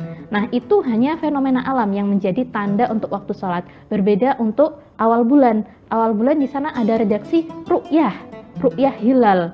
Nah makanya kalau pemerintah itu tidak mau meninggalkan ru'yah juga ya, sama karena memang dua-duanya ini saling melengkapi. Kalau di NU sih ru'yah ini menjadi ta'abudi, Artinya sesuatu yang bernilai ibadah, tidak bisa ditinggalkan, tidak bisa ditafsirkan dengan ta'akuli atau hisab saja, digantikan dengan hisab, begitu tidak bisa. Nah, seperti itu. Kalau menurut saya, hisab dan ru'yat saling berkaitan, kita tidak bisa meninggalkan salah satu, begitu. Untuk awal bulan, terutama Ramadan, Syawal, Zulhijjah, kita mesti harus pakai ru'yah juga. Nah, hisab sebagai pedoman, tapi kalau selain dari itu, kita bisa pakai hisab saja. Karena memang dalilnya sumu li ru'yatihi wa aftiru li ru'yatihi. Berpuasalah kalian karena melihat hilal, berarti untuk menentukan satu Ramadan, dan berbukalah kalian untuk dengan melihat hilal. Jadi untuk satu Syawal kita juga pakainya adalah ru'yah itu sendiri. Tapi untuk selain bulan itu tidak ada dalil yang menunjukkan kita harus ru'yah, tidak ada. Jadi untuk selain bulan yang tadi itu bisa pakai hisab. Ya, seperti itu. Wah, ini sangat menarik sekali untuk materi kali ini dan juga sangat berbobot ya Ibu. Baik itu metode hisab ataupun metode ru'yatul hilal, itu keduanya memiliki cara dan saling berkaitan juga. Gitu. Kalau kita melihat dari kedua metode ini, apakah terdapat kekurangan dan juga kelebihannya Ibu dari masing-masing ini? Pasti ya, jadi masing-masing itu memiliki kekurangan dan kelebihan. Kalau metode hisab, itu kita bisa menghitung 100 tahun kemudian kapan, sudah pasti, itu hisab. Kita bisa buat kalender dengan hisab. Kita bisa menentukan kapan kita siap-siap untuk puasa, atau siap-siap lebaran, sudah bisa masak untuk besok pasti hari lebaran gitu, sudah masak, itu sudah pasti kalau pakai hisab. Tapi berbeda kalau hisab tapi tidak bisa digunakan untuk karena memang ibadah patokannya ya tadi terlihatnya itu. Memang mungkin kalau menggunakan hisab itu sudah masuk secara hitungan, tapi secara fisik tidak terlihat, begitu kan? Nah, seperti itu untuk hisab. Tapi kalau untuk ru'yat itu pasti terkendala dengan cuaca dan tidak pasti. Ya, terkendala cuaca apalagi di Indonesia yang cuacanya itu seringkali mendung, berawan, sehingga sulit sekali untuk bisa menemukan hilal. Nah, itu kendalanya, kekurangannya di sana. Kita tidak bisa membuat kalender juga berdasarkan ru'yat. Tetapi ru'yat itu sesuai dengan dalil Al-Quran, dalil hadisnya, yang mana memang untuk ibadah kita harus melihat hilal itu, harus disesuaikan. Contohnya seperti kemarin ya itu, cuacanya juga mendung, seluruh Indonesia ya sulit sekali untuk melihat hilal. Tapi ya memang kalau para ulama itu untuk ibadah itu ya mesti harus dilakukan yang melihat hilal tadi itu. Seperti itu. Bu Inung, untuk teknologinya sendiri dalam dunia modern, ilmu falak modern saat ini, apa saja sih Bu alat-alat yang digunakan untuk membantu proses dari ru'yatul hilal itu sendiri? Banyak sekali alat yang bisa digunakan, dari alat yang tradisional ataupun alat yang canggih begitu ya. Kalau alat tradisional dulu orang menggunakan rubuk mujayab dan juga ada gawang lokasi. Ya, semacam besi begitu berukuran segi 4 gitu, atau garis yang menunjukkan di mana sih posisi hilal, baik azimutnya ya, arahnya, atau ketinggiannya begitu, atau altitudenya. Itu adalah gawang lokasi. Rubuk mujayab itu hampir sama dengan teropong, tapi dia tidak punya lensa untuk memperbesar atau memperkecil. Ya, cuman bisa melihat untuk ketinggian benda langit itu pakai rubuk mujayab, itu bisa. Itu untuk alat yang tradisional. Beberapa tempat seperti Cakung itu masih pakai rubuk mujayab. Masih ada yang beberapa tempat ru'yah itu masih pakai gawang lokasi. Tapi kebanyakan sekarang beralih ke modern. Modern itu pakai teleskop ya, kemudian pakai teodolit ya, teodolit, kemudian ya ada kamera untuk merekam begitu citra hilal, dan beberapa alat lain. Tapi utamanya biasanya teleskop, teodolit, sama kamera itu untuk merekam. Mungkin ini yang terakhir juga Ibu Inung, mungkin dari Ibu Inung bisa memberikan apa sih urgensinya untuk kita belajar atau setidaknya mengetahui dasarnya dari ilmu falak itu sendiri, melihat hilal dan lain sebagainya itu Ibu Inung. Baik, belajar ilmu falak itu penting untuk kita. Karena apa? Karena ibadah kita pasti terkait dengan waktu, pasti terkait dengan arah. Maka setidaknya kita harus tahu belajar ilmu falak. Maka kalau kita lihat hukum belajar ilmu falak itu adalah fardu kifayah ya. Fardu kifayah, harus ada orang yang paham, harus ada orang yang ahli dalam hal itu karena terkait dengan ibadah. Kalau tidak ada ahli semuanya berdosa. Itu untuk ilmu falak sendiri. Nah, dan ilmu falak kalau kita tahu, kita bisa, kalau untuk Indonesia kita bisa toleran ya. Ada orang yang berbeda dengan kita. Oh, kita tahu, oh, tidak asal menyalahkan, tapi kita tahu bahwa mereka punya dasar sendiri, mereka punya pemikiran sendiri, tidak asal menyalahkan, tapi kita juga punya dasar kita sendiri, kita punya pemahaman kita sendiri, kita yakin dengan apa yang kita yakini, nggak ikut-ikutan. Nah, seperti itu. Terima kasih banyak Ibu Inung. Jadi kita bisa tarik benang merahnya bahwasanya ilmu falak ini fokus pada praktik dari ilmu falak itu sendiri. Kalau astronomi tadi fokusnya pada teoretikalnya, kalau dalam ilmu falak fokusnya pada praktiknya gitu. Dan dalam hal ini ilmu falak punya dua metode, ada rukyatul hilal dan juga ada metode hisab, yang mana keduanya ini juga saling berkaitan begitu ya Ibu. Oke, cukup untuk podcast kita kali ini. Terima kasih banyak Ibu Inung sudah membersamai kita pada podcast spesial Ramadan Wanita dan Islam. Saya Garneta Lia. Mohon maaf apabila terdapat kesalahan dalam perkataan maupun perbuatan. Wassalamualaikum warahmatullahi wabarakatuh. Download Tribun X sekarang. Menghadirkan lokal menjadi Indonesia.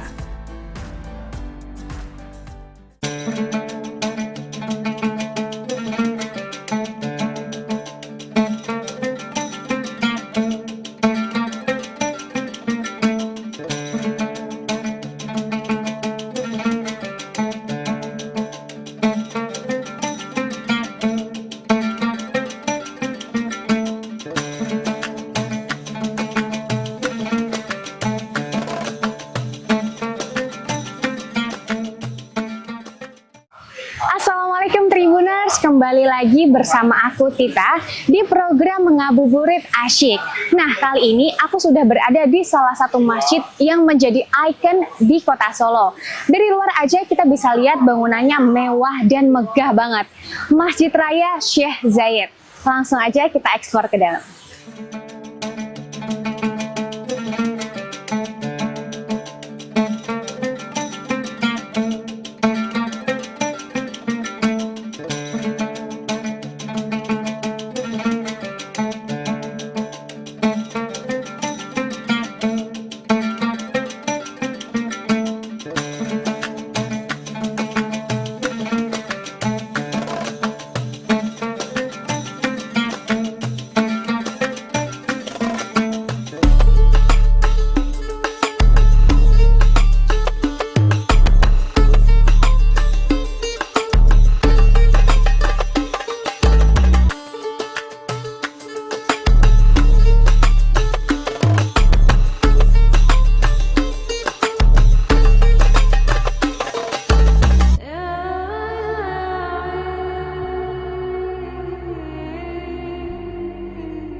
Ada sejumlah aturan yang wajib ditaati untuk pengunjung masjid Syekh Zayed ini. Bagi perempuan tidak berhijab harus memakai tudung dan menutup aurat saat memasuki masjid. Masuk masjid melalui pintu timur. Pengunjung harus berjalan melalui pengecekan barang bawaan. Tas akan diperiksa isinya menggunakan sinar X, sementara pengunjung harus melewati metal detector. Beberapa barang yang dianggap berbahaya harus ditinggal di pos pemeriksaan ini. Setelah melalui pos pemeriksaan, pengunjung bisa langsung masuk masjid dengan melepas alas kaki.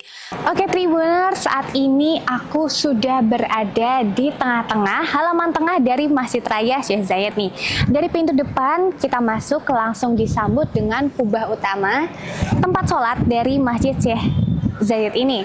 Terus Di sekelilingnya juga ada menara-menara. Ada 4 menara di bagian kiri, kanan, dan juga depan.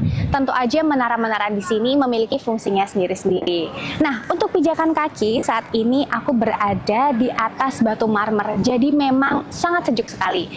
Arsitektur dari masjid ini tuh juga kental banget dengan gaya-gaya bangunan di daerah Timur Tengah. Masjid Raya Syekh Zayed ini benar-benar dibuat mirip ya, persis. Bagaikan copy paste dari Syekh Zayed Grand Mosque di Abu Dhabi. Benar-benar mewah dan juga megah banget, Tribuners. Nah, terus di sebelah utara masjid ini itu adalah akses buat jamaah wanita menuju ke tempat berwudu dan juga toilet.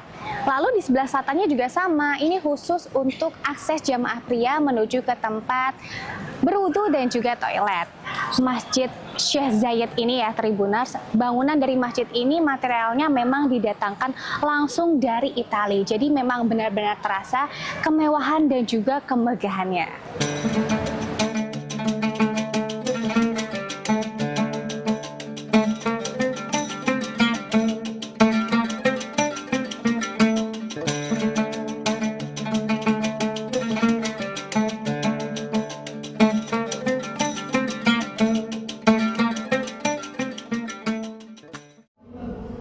Saat ini aku sudah berada di tempat atau ruangan untuk toilet dan juga tempat berwudu jamaah wanita. Kita langsung saja masuk melalui pintu utara, lalu ke sebelah kiri. Kita akan masuk melalui pintu yang ada di sini. Di dalam pintu ini juga ada 2 akses untuk ke bawah tempat berwudunya. Yang pertama itu ada lift yang digunakan untuk tamu prioritas seperti lansia, ibu hamil, dan juga tamu kenegaraan. Lalu untuk yang jalan umumnya kita bisa langsung saja menuruni tangga yang ada di sebelah sini.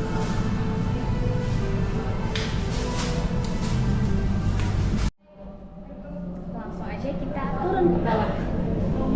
Jangan khawatir karena ruangan toilet dan juga tempat berwudu di tempat jamaah wanita ini sangat luas sekali ya, Tribuners. Bisa kita lihat langsung.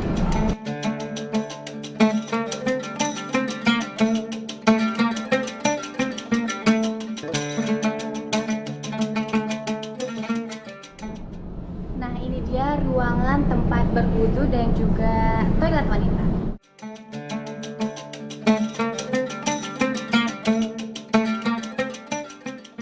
Sangat luas sekali ya, Tribuners.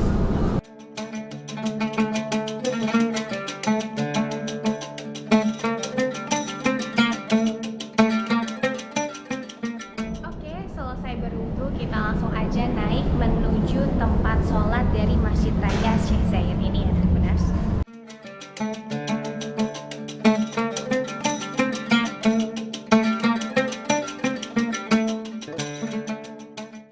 Dari pintu tempat berwudu tadi kita langsung saja menuju ke sebelah kiri bagian tempat sholat jamaah wanita.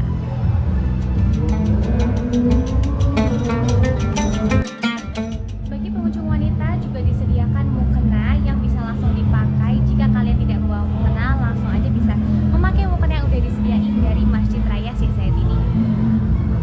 Nah, Tribuners, berhubung aku melaksanakan sholat asar itu di sekitar jam 4-an mau jam 5, jadi biasanya jamaah wanita itu sholatnya ada di dalam masjid. Tapi karena sekarang lagi proses sterilisasi untuk pelaksanaan sholat maghrib berjamaah, jadi saat ini kita sholatnya di depan.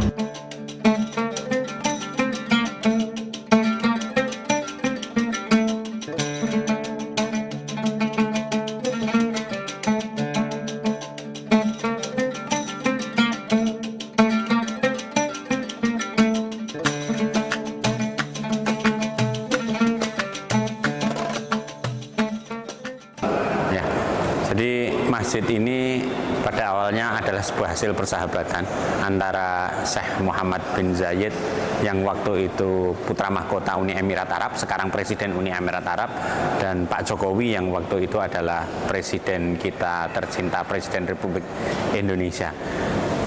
Jadi namanya ini adalah Masjid Syekh Zayed, itu adalah nama pendiri Uni Emirat Arab sekaligus presiden pertama kali Uni Emirat Arab.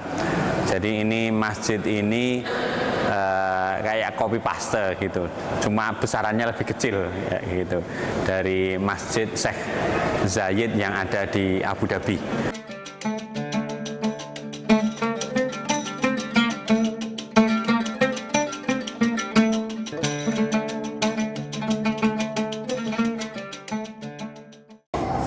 Masjid Raya Syekh Zayed Solo secara arsitektur atau bangunannya itu meniru bangunan masjid dengan nama yang sama, Masjid Zayed An-Nahyan di Abu Dhabi di Uni Emirat Arab. Bangunannya sama persis. Namun ini miniaturnya, jadi seperempat dari bangunan yang ada di Abu Dhabi. Nah, yang membedakan dengan bangunan yang ada di Emirat Arab yaitu adalah lantainya. Jadi lantainya itu kalau di selasar atau di serambi masjid itu ada motif batik kawung, yaitu lambang dari kesempurnaan. Lalu kemudian di ruang utama sholat itu ada karpet yang dibuat khusus. Itu motifnya adalah motif campuran antara dua warna, ada biru, ada sogan. Sogan itu coklat, khas batik Solo. Kemudian ada di tengahnya ada ornamen khas Emirat. Nah, itu menandakan terkait dengan persahabatan dua negara. Jadi ada warna biru dan sogan. Lalu kemudian di serambinya, di atas serambi kemudian itu terdapat banyak kubah. Jadi sama persis selasarnya dengan yang kita bisa temui di Abu Dhabi, di Uni Emirat Arab. Lalu kemudian di atas mihrabnya itu ada Asmaul Husna. Itu diukir dengan marmer, dan keseluruhan dinding yang ada di Masjid Raya Syekh Zayed Solo itu terdiri dari marmer yang diukir, kemudian dihias, diukir asma-asma Allah Subhanahu wa taala. Lalu kemudian dominan warnanya adalah dominan warna seperti emas, namun aslinya itu madu. Jadi madu itu simbol kemakmuran dan kejayaan, kurang lebih seperti itu.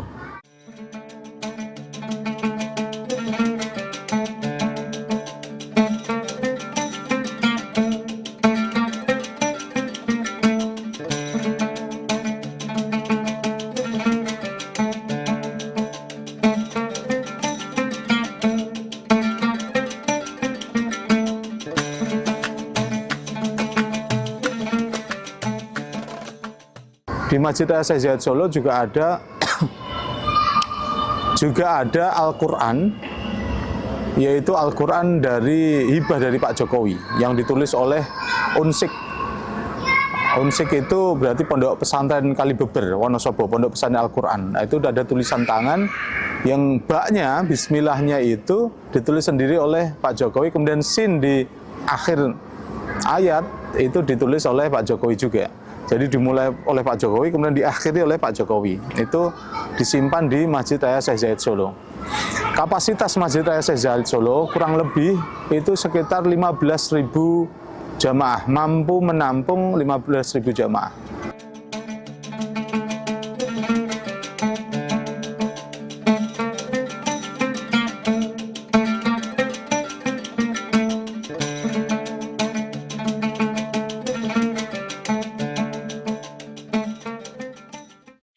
Masjid Syekh Zayed Solo ini memiliki 4 menara setinggi 75 meter dan kubah besar setinggi 65 meter di bangunan utamanya dan dapat menampung hingga 10.000 jamaah. Kebanyakan wisatawan akan bersantai di halaman teras utama Masjid Syekh Zayed dengan pemandangan kubah utama. Tak hanya dari Indonesia, bahkan turis mancanegara datang untuk melihat kemegahan masjid ini, sekaligus merasakan suasana Ramadan 2025. Salah satunya adalah Osamu Ikeda, turis asal Jepang. Okay, my name is Osamu Ikeda. I come from Japan. I'm a lecturer of the university in Japan. Nice to meet you, everyone. No, only, but this is first time to enter the mosque. This mosque very huge. I think last time I came to here, I just look around outside. The mosque, the night scenery very beautiful, so I got a strong impression. So in this time, I want to enter. But to be honest, the Ramadan season, the other season, I don't recognize. But I understand everyone enjoy and strong than their mind under the Ramadan. Yeah, of course. Here is, I think this mosque is a representative of the sorrow, and I wanted to go to the palace. However, unfortunately, today is closed. Sorrow the culture, I think the historical place here, same as the Yogyakarta.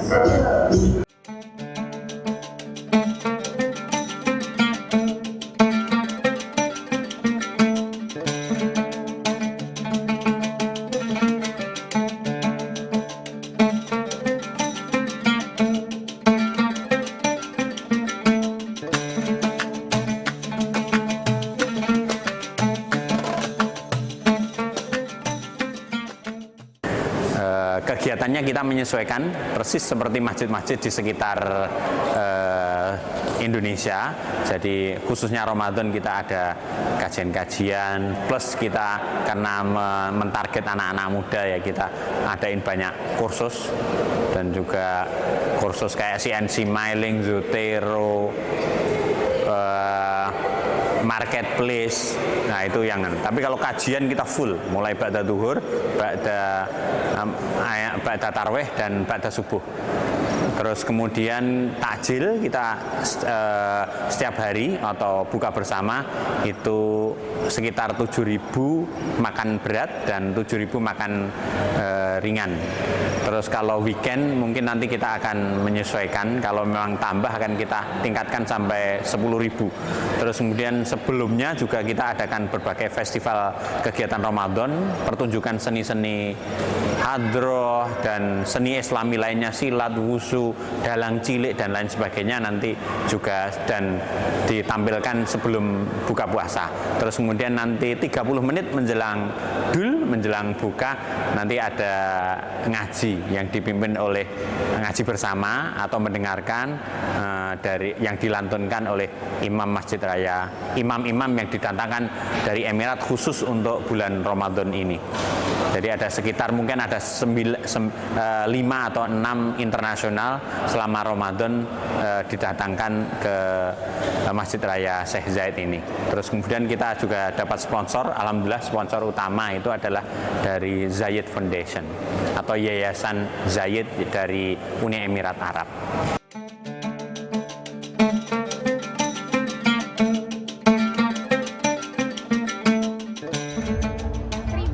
Menjelang berbuka puasa, pengunjung semakin ramai memadati Masjid Raya Syekh Zayed.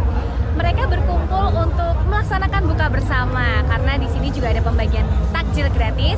Jadi seperti ini suasananya, ramai sekali Tribuners. Jadi pelaksanaannya berada di tengah-tengah halaman utama Masjid Raya Syekh Zayed. Di sebelah kanan itu untuk jamaah wanita dan di sebelah kiri khusus untuk jamaah pria.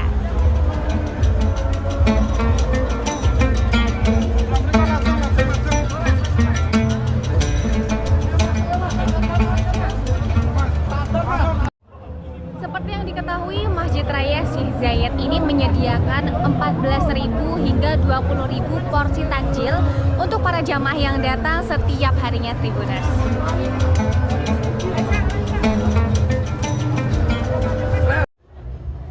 Diketahui pendanaan untuk takjil gratis dan juga berbuka puasa ini dananya itu dari Kementerian Agama Islam di Indonesia dan juga dari Uni Emirat Arab Tribuners. Jadi berkolaborasi antar kedua negara.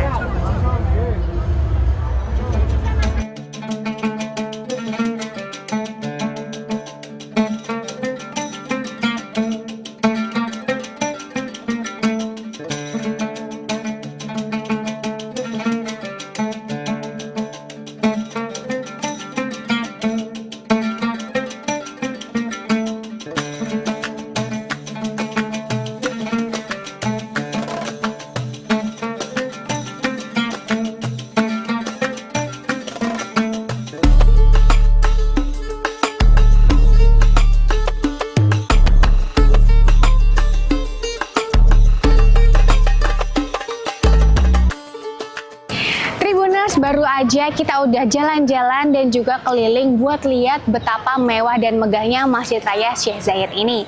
Nah, khusus di bulan Ramadan, Masjid Syekh Zayed ini menyediakan acara yaitu Festival Ramadan. Festival Ramadan ini berisi panggung hiburan dan juga takjil yang bisa dibagikan kepada jamaah yang berjumlah 14.000 hingga 20.000 takjil yang dibagikan setiap harinya, tergantung cuaca dan kondisi di setiap harinya. Nah, tepatnya untuk acaranya berada di sebelah utara Masjid Raya Syekh Zayed ini. Jadi buat kalian Tribuners yang lagi jalan-jalan di kota Solo, jangan bingung, langsung aja mampir ke Masjid Raya Syekh Zayed ini. Nggak usah bingung buka puasa di mana, karena masjid ini menyediakan takjil yang bisa membatalkan puasa. Lalu setelah itu kalian bisa langsung aja sholat jamaah di masjid ini. Akhir kata Tribuners, kita pamit dulu. Sampai jumpa di episode Ngabuburit Asyik selanjutnya. Wassalamualaikum warahmatullahi wabarakatuh.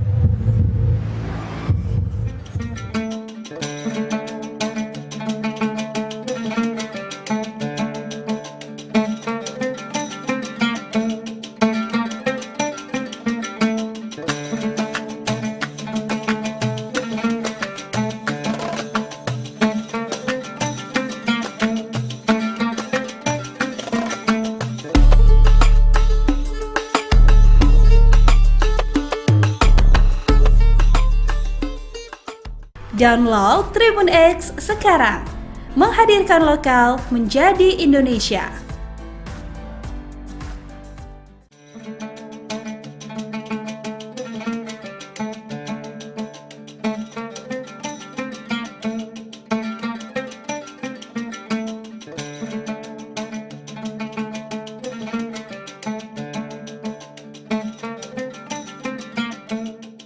Baik Tribuners, saya Jalan Abidin, wartawan Tribun Priangan. Saat ini tengah berada di Jalan Baru Cilose, tepatnya di Kelurahan Sukaasih, Kecamatan Purbaratu, Kota Tasikmalaya. Di mana di sini ada pusat jajanan kuliner. Memang jajanan ini hanya musiman, tepatnya adanya hanya di bulan Ramadan. Tak hanya itu, adapun jajanan ini bervariasi dari jajanan kering maupun basah. Untuk pusat kuliner di bulan Ramadan ini memang terpusat di satu area, tepatnya di Jalan Baru Cilose, yang memang ada 2 lajur, namun satu jalur ini diberlakukan untuk khusus pedagang yang menjajakan kuliner pada saat bulan Ramadan untuk menu berbuka puasa. Seperti apa liputannya? Simak selanjutnya. Warga kota Tasikmalaya tak perlu pusing mencari aneka jajanan untuk berbuka puasa. Salah satunya yang berada di Jalan Raya Cilose Sukaasih, Kecamatan Purbaratu, Kota Tasikmalaya. Lokasi ini menjadi pusat jajanan berbagai aneka makanan basah maupun kering. Bahkan, setiap harinya warga tumpah ruah untuk mencari menu berbuka puasa. Selain itu, Jalan Baru Cilose ini memang selama bulan Ramadan menjadi area lokasi pusat jajanan terlengkap dengan harga dimulai dari Rp5.000 sampai Rp20.000. Tak hanya itu, aksesnya pun sangat strategis karena areanya berada di jalan alternatif menuju kawasan Cineam maupun ke wilayah Kabupaten Ciamis. Tak heran, setiap harinya warga dari kota maupun Kabupaten Tasikmalaya tumpah ruah untuk mencari jajanan sebagai menu buka puasa. Beberapa aneka jajanan pun cukup digandrungi pembeli seperti es teler bahagia, cilok goang, sampai cemilan jenis makaroni. Makanan berat juga ada, seperti aneka seafood, nasi bakar, hingga makanan khas Tasikmalaya nasi tutuk oncom. Salah satu pengunjung, Agi menagatakan, dirinya memang setiap hari kerap melintas ke kawasan Cilose, tapi selama Ramadan jadi lokasi pusat jajanan buka puasa. Berhubung saat ini Ramadan, maka banyak sekali jajanan yang hendak dipilihnya. Aksesnya pun strategis, sehingga banyak yang berdatangan dari pusat kota. Agi menuturkan, sebenarnya pusat jajanan buka puasa ada di kawasan Dadaha maupun alun-alun. Tapi lokasi JB Cilose menjadi primadona selama Ramadan. Agi pun menambahkan, lokasinya pun tidak membuat kemacetan, karena sudah ada titik parkir yang sudah disiapkan. Bahkan, salah satu jajanan yang sedang viral, yakni es teler bahagia pun sampai buka cabang kedua di Jalan Baru Cilose. Meski mengantri, tapi pembeli yang datang pun tetap sabar menunggu pesanan es teler dengan topping buah dan es krim. Makanannya. Ini makanan apa aja yang dijual di sini? Kebetulan makanannya banyak, ada makanan berat juga dengan ringan juga banyak. Harga-harganya gimana? Harganya lumayan juga, bervariasi, ada mulai dari 5.000 sampai yang 20.000 kan. Emang baru kesini atau memang sebelumnya udah tahu gitu kalau misalnya ada jajanan di sini? Sering lewat, cuma baru sekarang jajan. Oh gitu. Sekarang jajan. Soalnya suka macet gitu. Jadi ada jarang gitu. Oh gitu. Terus untuk lokasi juga cukup strategis ya sini? Ya cukup strategis, soalnya di tengah kota juga gitu. Jadi banyak yang dari kota juga pada kesini. Oh gitu. Siap. Biasanya memang kalau selain di sini nyari jajanan buat buka puasa di mana? Nah, saya di sini biasanya di Jajaha gitu, banyak di Jajaha, di alun-alun. Nah, karena kalau sekarang ada di sini, pada Oh gitu. Oh gitu. Oh, ini jadi pusat juga di kota ya, kalau ngabuburit. Ya, juga banyak emang dari warga Tasik pada kesini aja jajannya, soalnya lebih banyak juga pilihannya. Oh lebih banyak variasi ya? Murah-murah juga ya? Ya, murah-murah. Komplit juga. Oh, siap. Ah, dengan siapa? Dengan siapa nama? Nama Agi. Umur? Umur 21. Asal mana? Asal sini dekat. Oh siap. Pancasila. Oh siap, kasih.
Ya, baik Tribuners, mungkin itu saja bincang-bincang saya terkait liputan ngabuburit asyik, tepatnya di Jalan Baru Cilose, Kelurahan Sukaasih, Kecamatan Purbaratu, Kota Tasikmalaya.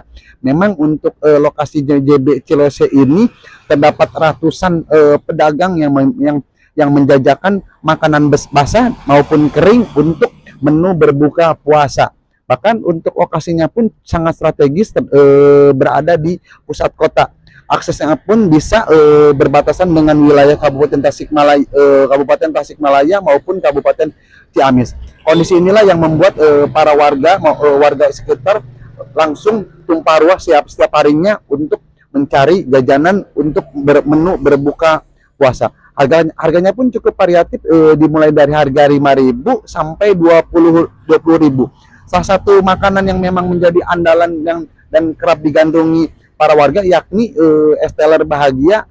Es teler bahagia ini salah satu jajanan di Kota Tasikmalaya pertama yang memang setiap harinya digandrungi oleh para pembeli. Tak hanya itu, cilok buang pun menjadi favorit di JB Cilose ini ya Tribuner.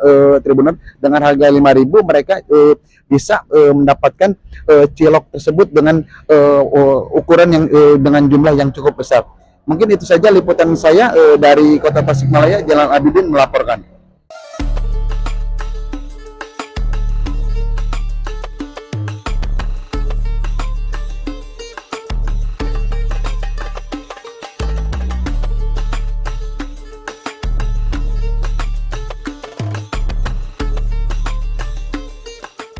Download Tribun X sekarang, menghadirkan lokal menjadi Indonesia.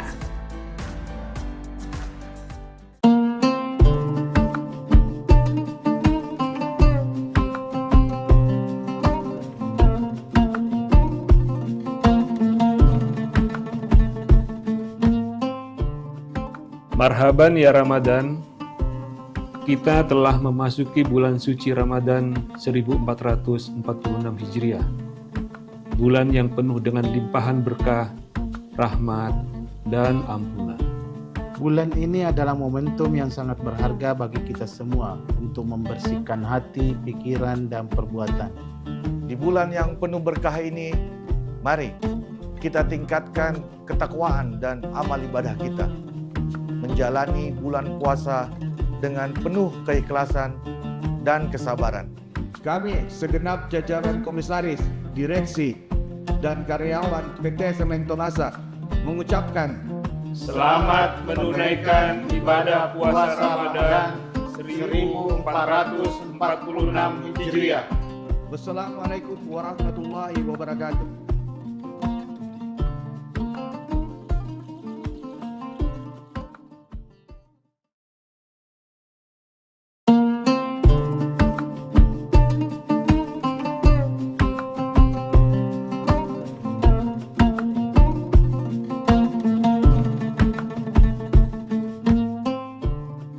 Marhaban ya Ramadan, kita telah memasuki bulan suci Ramadan 1446 Hijriah.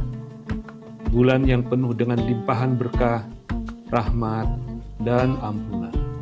Bulan ini adalah momentum yang sangat berharga bagi kita semua untuk membersihkan hati, pikiran, dan perbuatan.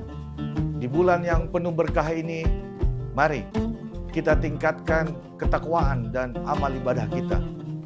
Menjalani bulan puasa dengan penuh keikhlasan dan kesabaran.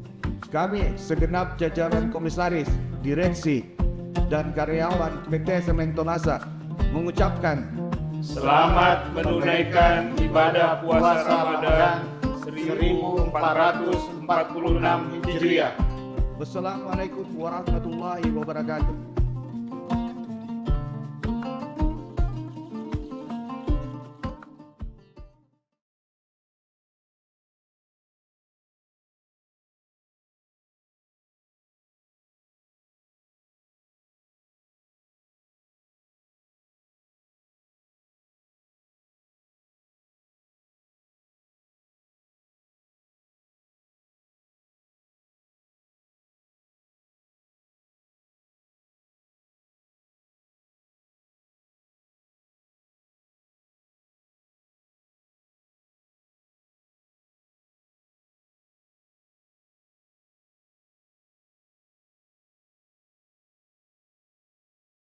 Wabarakatuh. Selamat sore Tribuners dimanapun Anda berada. Alhamdulillah kembali kita berjumpa tentunya dalam syiar Ramadan 1446 Hijriah.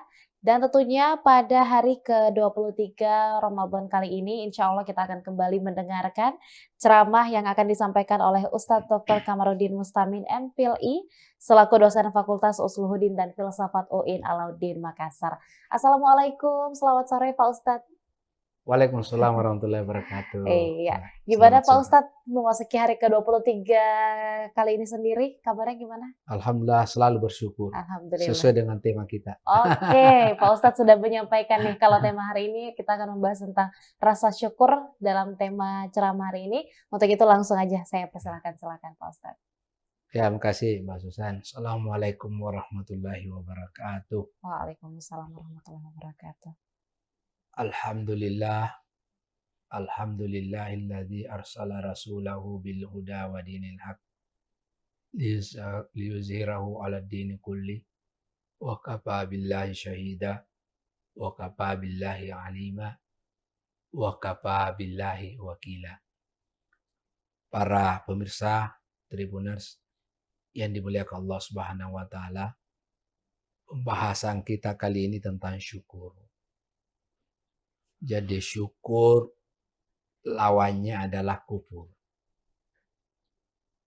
Di dalam Al-Quran surah Ibrahim ayat 7. La in syakartum la azidannakum wa la in kafartum inna azabi lasyadid. Jadi rumusnya kehidupan itu, kalau kita pandai bersyukur kepada Allah, la azidannakum. Allah tambahkan nikmatnya. Tetapi justru sebaliknya, kalau kita kufur, kita ingkari nikmat Allah, inna adzabi lasyadid, kata Allah sesungguhnya azabku sangat pedih. Nah, syukur ini harus ada 3 hal yang harus menyertainya. Yang pertama disertai dengan niat. Karena kata Nabi innamal a'malu binniyat. Yang kedua disertai dengan ucapan. Ada rezeki dia ucap alhamdulillah. Naik jabatannya alhamdulillah bersyukur. Dan yang ketiga perbuatan. Jadi jangan hanya niatnya, ucapannya, tetapi perbuatannya tidak bersyukur. Lulus, alhamdulillah saya lulus. Yang paling tinggi derajatnya itu adalah niatnya, kemudian ucapannya, kemudian diaplikasikan undang temannya syukuran. Ya, jadi syukur itu 3 yang tidak bisa kita pisahkan ya. Jadi niat, kemudian ucapan dan perbuatan. Ya, dan nikmat Allah itu macam-macam. Ya, ada diberikan nikmat itu lewat harta. Jadi kalau Allah titip harta kita, harta Allah sama kita, itu harus dijaga dengan bagus. Jangan justru harta itu membuat kita melampaui batas, sombong. Karena memang dalam Al-Quran, innal insana la yatgha, ketika manusia dikasih posisi kelebihan, la yatgha, ada kecenderungan melampaui batas. Menganggap enteng orang di bawahnya. Ini harus kita sadari. Yang berikut, ada orang diberikan nikmat itu jabatan. Jadi jabatan itu ketika kita mendapatkan posisi jabatan itu harus disyukuri. Ada ulama berkata, kalau ada orang dikasih jabatan baru dicintai sama rakyatnya, maka itu adalah jabatannya adalah nikmat. Tetapi ketika dikasih jabatan, dia menyalahgunakan jabatannya, maka itu bukan nikmat tetapi laknat.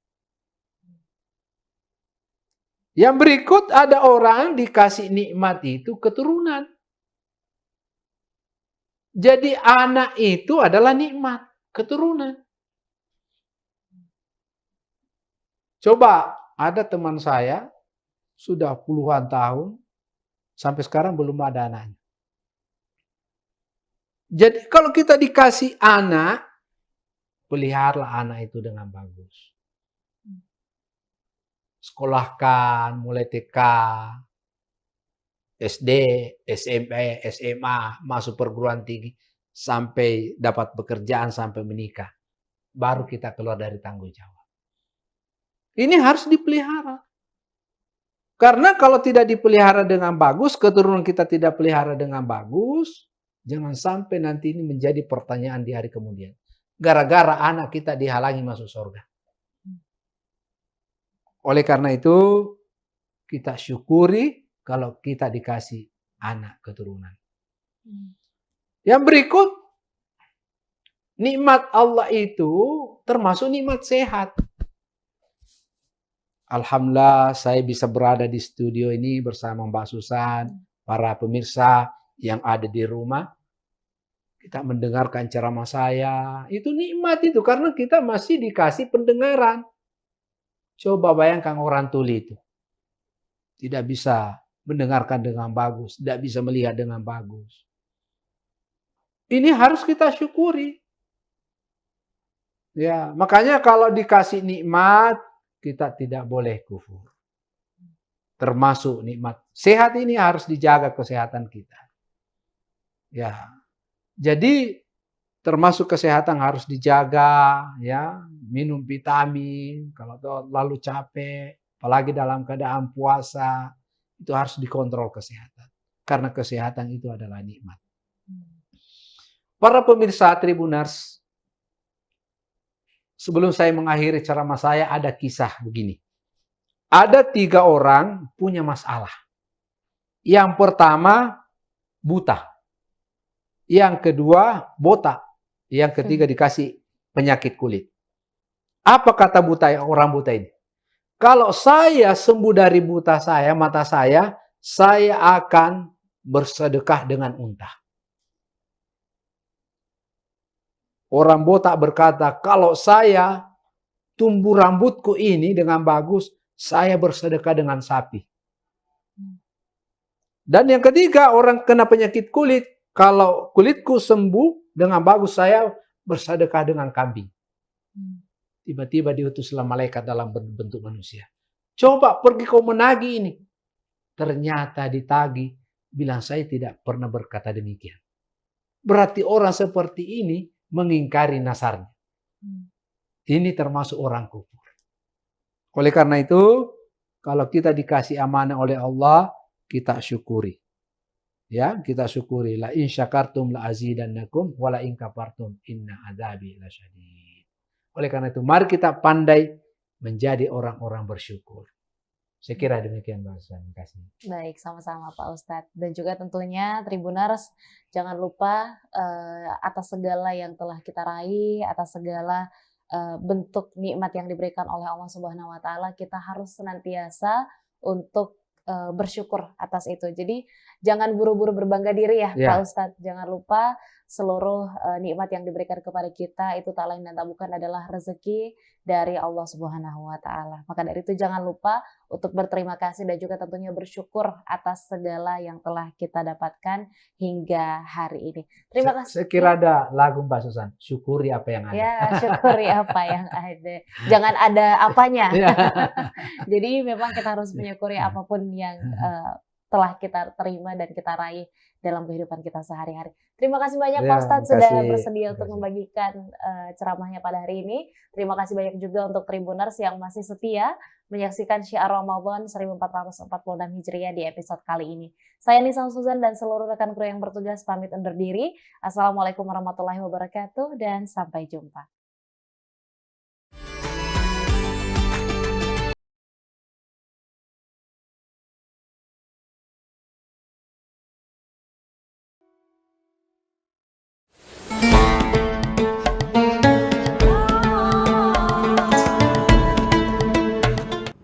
Assalamualaikum warahmatullahi wabarakatuh. wabarakatuh. Halo Tribuners, kembali lagi dalam podcast spesial Ramadan, Wanita dan Islam. Kali ini dengan narasumber dan juga topik-topik yang menarik untuk dibahas dalam bulan Ramadan. Bersama saya Garneta Lia Widianti sebagai host dalam podcast kali ini. Dan juga yang menemani saya, narasumber istimewa kita, ada Ibu Dr. Siti Tatmainul Qulub MSI. Selamat datang Ibu, bagaimana kabarnya Ibu Inung? Alhamdulillah baik Mbak Lia. Nah, Bu Inung ini akrab di UIN Sunan Ampel Surabaya, dipanggil sebagai Ibu Inung. Nah, Ibu Inung ini merupakan ketua dari program studi ilmu falak di Fakultas Syariah dan Hukum UIN Sunan Ampel Surabaya. Kali ini dalam podcast spesial Ramadan Wanita dan Islam akan membahas tentang hilal, atau kita akan mengobrol seputar hilal, rahasia penentuan awal dalam bulan Ramadan. Nah, mungkin bagi Sobat Tribuners dan juga beberapa orang yang awam tentang ilmu falak masih belum mengetahui apa sih ilmu falak itu.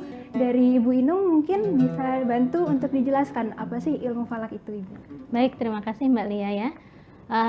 Ilmu falak mungkin kita mengenalnya di Indonesia dikenal dengan ilmu hisab ru'yat, yaitu ilmu yang mana mempelajari tentang benda-benda langit, khususnya ada matahari, bulan, dan juga bumi yang terkait dengan ibadah umat Islam. Jadi objek kajian dari ilmu falak itu ada menentukan arah kiblat, menentukan awal waktu sholat, menentukan awal bulan Qamariyah atau kita kenal dengan kalender Islam, dan juga untuk menentukan gerhana, baik gerhana matahari ataupun gerhana bulan.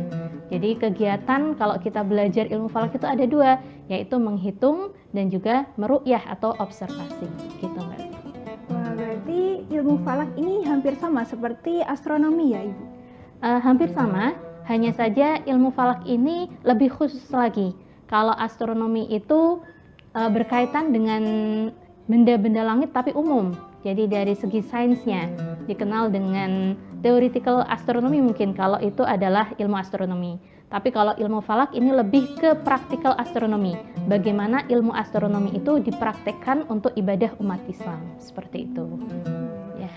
Bu Inung, apa sih yang membedakan antara ilmu falak di saat ini dan juga ilmu falak pada zaman dahulu atau tradisional? Baik, terima kasih. Kalau ilmu falak saat ini itu kita sudah lebih canggih ya, lebih modern dengan berbagai alat, di mana alat-alat tersebut bisa digunakan baik secara manual ataupun secara digital ya. Kita ada teodolit, ada teleskop, kemudian juga alat-alat yang bisa merekam dan seterusnya. Kalau zaman dahulu alat-alatnya masih bersifat tradisional, jadi belum bersifat optik. Ya, dalam artian penggunaannya masih menggunakan manusia harus ada di sana, dan waktu itu alat-alat yang ada itu besar-besar. Jadi kalau satu rumah itu hanya cukup untuk 2 alat atau 3 alat. Satu alat itu bisa 3 meter kalau zaman dahulu. Dan untuk mengoperasionalkannya itu butuh 2 sampai 3 astronom untuk melakukan pengamatan. Kalau zaman sekarang sudah serba canggih begitu. Alat sudah lebih ringkes, bahkan sekarang sudah ada program-program, aplikasi-aplikasi yang itu bisa memudahkan kita untuk belajar ilmu falak begitu. Itu yang ada saat sekarang ya. Berarti seiring perubahannya zaman juga sudah ada teknologi ya. Betul. Kita mengenal adanya teknologi dalam ilmu falak ini, Bu, dalam ilmu falak modern seperti itu. Ibu Inung, kalau saya ingin bertanya ke Ibu Inung, ini ketertarikan awal dalam dunia ilmu falak ini apa sih, Ibu? Baik. Saya dulunya di aliyah itu bukan belajar ilmu falak ya. Saya aliyah itu di Madrasah Aliyah Keagamaan.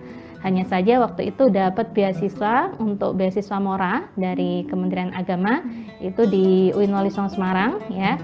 Itu programnya beasiswanya di sana konsentrasi ilmu falak. Dari situlah saya belajar awal. Nah, belajar awal itu kemudian karena waktu masuk itu masih prodi Akhwalus Sasiyah, konsentrasinya adalah ilmu falak. Saya baru tahu ya apa sih ini. Akhirnya karena belum tahu tentang itu, orang tua saya, yang ini adalah bapak saya yang pertama itu ngajarkan saya tentang ilmu falak. Jadi guru falak pertama saya itu bapak saya. belajar tentang Sulam Nairen waktu itu, kitab falak kalau sekarang takribi, metodenya masih metode yang kurang akurat, cuman itu dipelajari di pondok-pondok pesantren salaf, itu belajarnya pakai Sulam Nairen. Nah dari situ baru saya tertarik untuk belajar ilmu falak. Oh ternyata menarik begitu, benda-benda langit itu sangat menarik, apalagi dikaitkan dengan ibadah umat Islam. Jadi sangat membantu untuk memudahkan kita dalam beribadah, seperti itu. Berarti tokoh pertama yang mengenalkan tentang ilmu falak itu justru dari ayah sendiri ya? Betul, ayah saya, guru pertama saya falak. Nah, makanya dari itu mulai tertarik di ilmu falak dan ingin menekuni juga ya? Iya. Ibu Inung, mungkin kalau dari ketertarikan ini, apa sih yang membuat mahasiswa atau orang-orang ini tertarik untuk belajar ilmu falak itu sendiri, Bu? Ya, biasanya mahasiswa itu tertarik kalau sudah observasi.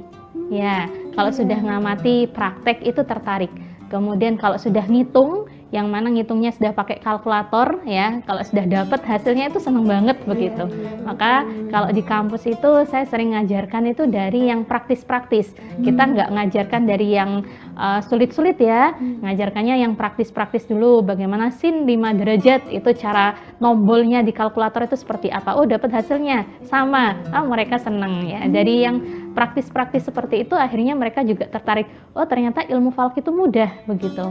Karena orang menganggap bahwa belajar ilmu falak itu ilmu yang sulit karena memang langka dan kesannya itu jadi momok begitu ya. Jadi momok bagi masyarakat atau kaula muda sekarang yang itu matematika itu sulit. Ilmu falak itu lebih terkesan sama dengan matematika begitu.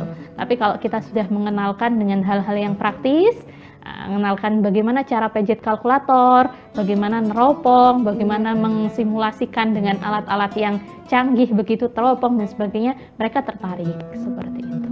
Karena memang ilmu falak itu memang fokusnya di praktiknya ya. Betul, banyak di praktiknya. Ibu Inung, kalau dari melihat hilal sendiri ini berarti berkaitan dengan istilah Ruqyatul Hilal ya, Ibu. Kalau dari istilah Ruqyatul Hilal itu apa sih, Ibu? Baik. Kita mengenal ada 2 metode ya untuk menentukan awal bulan. Jadi Ru'yatul Hilal itu lebih terkait dengan penentuan awal bulan Komariah. Ada 2 metode yang digunakan untuk menentukan awal bulan Komariah. Yang pertama adalah metode ru'yah atau melihat hilal. Yang kedua adalah metode hisab atau menghitung posisi hilal. Nah, 2 metode ini sama-sama merupakan cara untuk menentukan awal bulan Komariah ya. Hanya saja memang pendekatan yang digunakan berbeda. Kalau di Indonesia biasanya ru'yah itu terkesan sebagai metode yang digunakan oleh Nahdlatul Ulama. Kita di Indonesia ada Ormas Islam ya. Nah, Nahdlatul Ulama menggunakan Ru'yatul Hilal, sedangkan metode hisab itu digunakan oleh Ormas Muhammadiyah. Nah, sebenarnya dua-duanya itu sama metode begitu, cara untuk menentukan awal bulan, dan dua-duanya itu dihasilkan dari penafsiran ayat Quran ataupun hadis yang berkaitan dengan hilal ya. Ada ayat Quran yas'alunaka 'anil ahillah qul hiya mawaqitu lin-nasi wal hajj wa laysal birru bi an ta'tul buyuta min zuhuriha walakinnal birra man ittaqa wa ta'tul buyuta min abwabiha wattaqullaha la'allakum tuflihun. Nah, di situ ada yas'alunaka 'anil ahillah ya, tentang hilal itu sendiri. Nah, untuk melihat hilal itu metodenya dengan hadis sumu li ru'yatihi wa aftiru li ru'yatihi fa in ghumma 'alaikum fa akmilu iddata sya'bana salasina. Ada kata ru'yah di sana. Nah, kata ru'yah itu ada yang memaknai secara tekstual. Secara tekstual berarti harus melihat begitu ya, melihat dengan kepala, mata kepala, melihat dengan perbuatan. Artinya ya ru'yah itu sendiri, ru'yatul hilal. Ada yang memaknai dengan kontekstual. Kalau zaman dulu mungkin Nabi itu sulit untuk melihat hilal, untuk melakukan hisab begitu ya. Jadi yang bisa dilakukan hanya ru'yah secara fi'li atau ru'yah dengan mata kepala, dengan perbuatan. Nah, sekarang ru'yah itu bisa digantikan dengan hisab. Ada yang memaknai seperti itu. Sehingga kemudian dijadikan hisab itu sebagai metode untuk menentukan awal bulan Komariah. Jadi begitu sejarahnya. Betul. Untuk perbedaannya antara metode Ruqyatul Hilal dengan hisab. Ini apakah menjadi salah satu faktor juga Bu Inung untuk mengapa sih berbeda setiap tahunnya antara tadi ormas yang Nahdlatul Ulama dan juga dengan Muhammadiyah itu sendiri? Ya, salah satunya adalah dari metode penentuan awal bulan Komariah. Jadi ada yang memaknai dengan hisab ya. Hisab itu sendiri kan melihat hilal dengan perhitungan, dengan akal. Jadi kalau dari hisab itu sendiri, kalau di Indonesia Muhammadiyah sekarang menetapkannya masih menggunakan wujudul hilal, di mana hisab wujudul hilal itu kalau dari perhitungan hilalnya sudah di atas ufuk, maka besoknya itu sudah tanggal 1. Di atas ufuk itu berarti di atas 0 derajat, berapapun ketinggiannya itu ya. Tapi kalau metode ru'yah itu harus bisa dilihat hilalnya. Kalau tidak bisa dilihat hilalnya ketika tanggal 29 bulan Hijriah ya, misalkan kita mau menentukan tanggal 1 Ramadan, ru'yahnya dilaksanakan tanggal 29 Sya'ban sore hari. Ketika matahari terbenam, kemudian dilakukan ru'yah, nah kok tidak terlihat, maka esoknya disempurnakan bulan Sya'ban menjadi 30 hari. Tapi kalau terlihat, maka ditetapkan sebagai tanggal 1 esok harinya. Hal ini yang menyebabkan perbedaan penentuan awal bulan. Nah sekarang pun kalau sekarang sudah beralih ya menjadi imkanur ru'yah. NU itu sudah beralih ke kriteria imkanur ru'yah bersamaan dengan pemerintah juga. Imkanur ru'yah itu berarti kriteria kemungkinan hilal itu bisa dilihat. Jadi ada kriteria batas minimal hilal bisa dilihat, yaitu tinggi hilal minimal 3 derajat dan sudut elongasi matahari dan bulan itu 6,4 derajat. Jadi ketika matahari terbenam, hilal itu posisinya di mana? Kalau sudah di atas 3 derajat ya, tinggi hilalnya dari ufuk dan sudut elongasinya sudah di atas 6,4 derajat, maka kemungkinan hilal itu bisa dilihat. Jadi ditetapkan besoknya sebagai tanggal 1. Tapi kalau kurang dari itu, sebagaimana kemarin ya yang terjadi dalam penentuan awal bulan Ramadan 1446 Hijriah itu, kita menunggu untuk Aceh. Kenapa kok nunggu di Aceh? Karena Indonesia itu, pemerintah Indonesia menggunakan kriteria imkanur ru'yah 3 derajat untuk tinggi hilal, elongasinya 6,4 derajat. Di seluruh Indonesia untuk tinggi hilal sudah memenuhi. Tapi untuk kriteria elongasi itu hanya Aceh yang memenuhi. Sedangkan di sebelah timur Aceh itu belum ada yang memenuhi. Jadi menunggu hasil ru'yah dari Aceh. Nah Aceh sudah ada yang melihat hilal, sudah disumpah, maka itu bisa ditetapkan untuk seluruh wilayah Indonesia. NU sama dengan pemerintah menggunakan kriteria tersebut. Hanya saja Muhammadiyah belum ke sana. Muhammadiyah pakainya kriteria wujudul hilal hisab tadi. Sesama metode ini sangat menarik ya Bu. Ada metode, ada caranya masing-masing gitu. Betul. Melalui kalau tadi imkanur ruqyat ya Ibu, untuk melihat kemungkinan terlihatnya hilal seperti itu. Nah kalau dari posisi hisab dalam penentuan awal bulannya ini tuh apakah bisa hisab ini dianggap sebagai penggantinya ruqyat gitu atau sebaliknya seperti itu? Baik, sebenarnya namanya metode ya, tidak ada kalau saya sih tidak bisa menggantikan satu sama lain. Artinya hisab dan ru'yat itu seperti dua sisi mata uang, saling berkaitan dan saling membantu.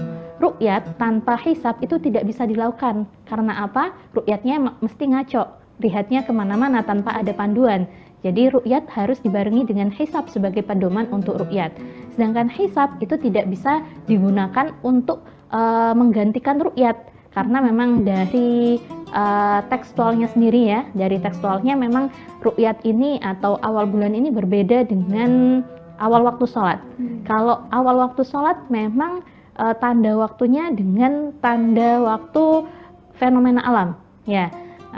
Lidulu kisyamsi, karena tergelincirnya matahari itu untuk waktu sholat zuhur dan seterusnya. Tidak ada kata-kata harus melihat bagaimana matahari tergelincir, itu tidak ada seperti itu. Tapi dengan fenomena alam, ya, untuk subuh itu terlihatnya fajar sodik ya, fajar sodik atau fajar sodik dan fajar sodik ya, berakhir ketika matahari terbit. Nah itu hanya fenomena alam yang menjadi tanda untuk waktu sholat. Berbeda untuk awal bulan. Awal bulan di sana ada redaksi ru'yah hilal. Nah makanya kalau pemerintah itu tidak mau meninggalkan ru'yah juga ya, sama karena memang dua-duanya ini saling melengkapi. Kalau di NU sih ru'yah ini menjadi ta'abudi, Artinya sesuatu yang bernilai ibadah, tidak bisa ditinggalkan, tidak bisa ditafsirkan dengan ta'akuli atau hisab saja, digantikan dengan hisab, begitu tidak bisa. Nah, seperti itu.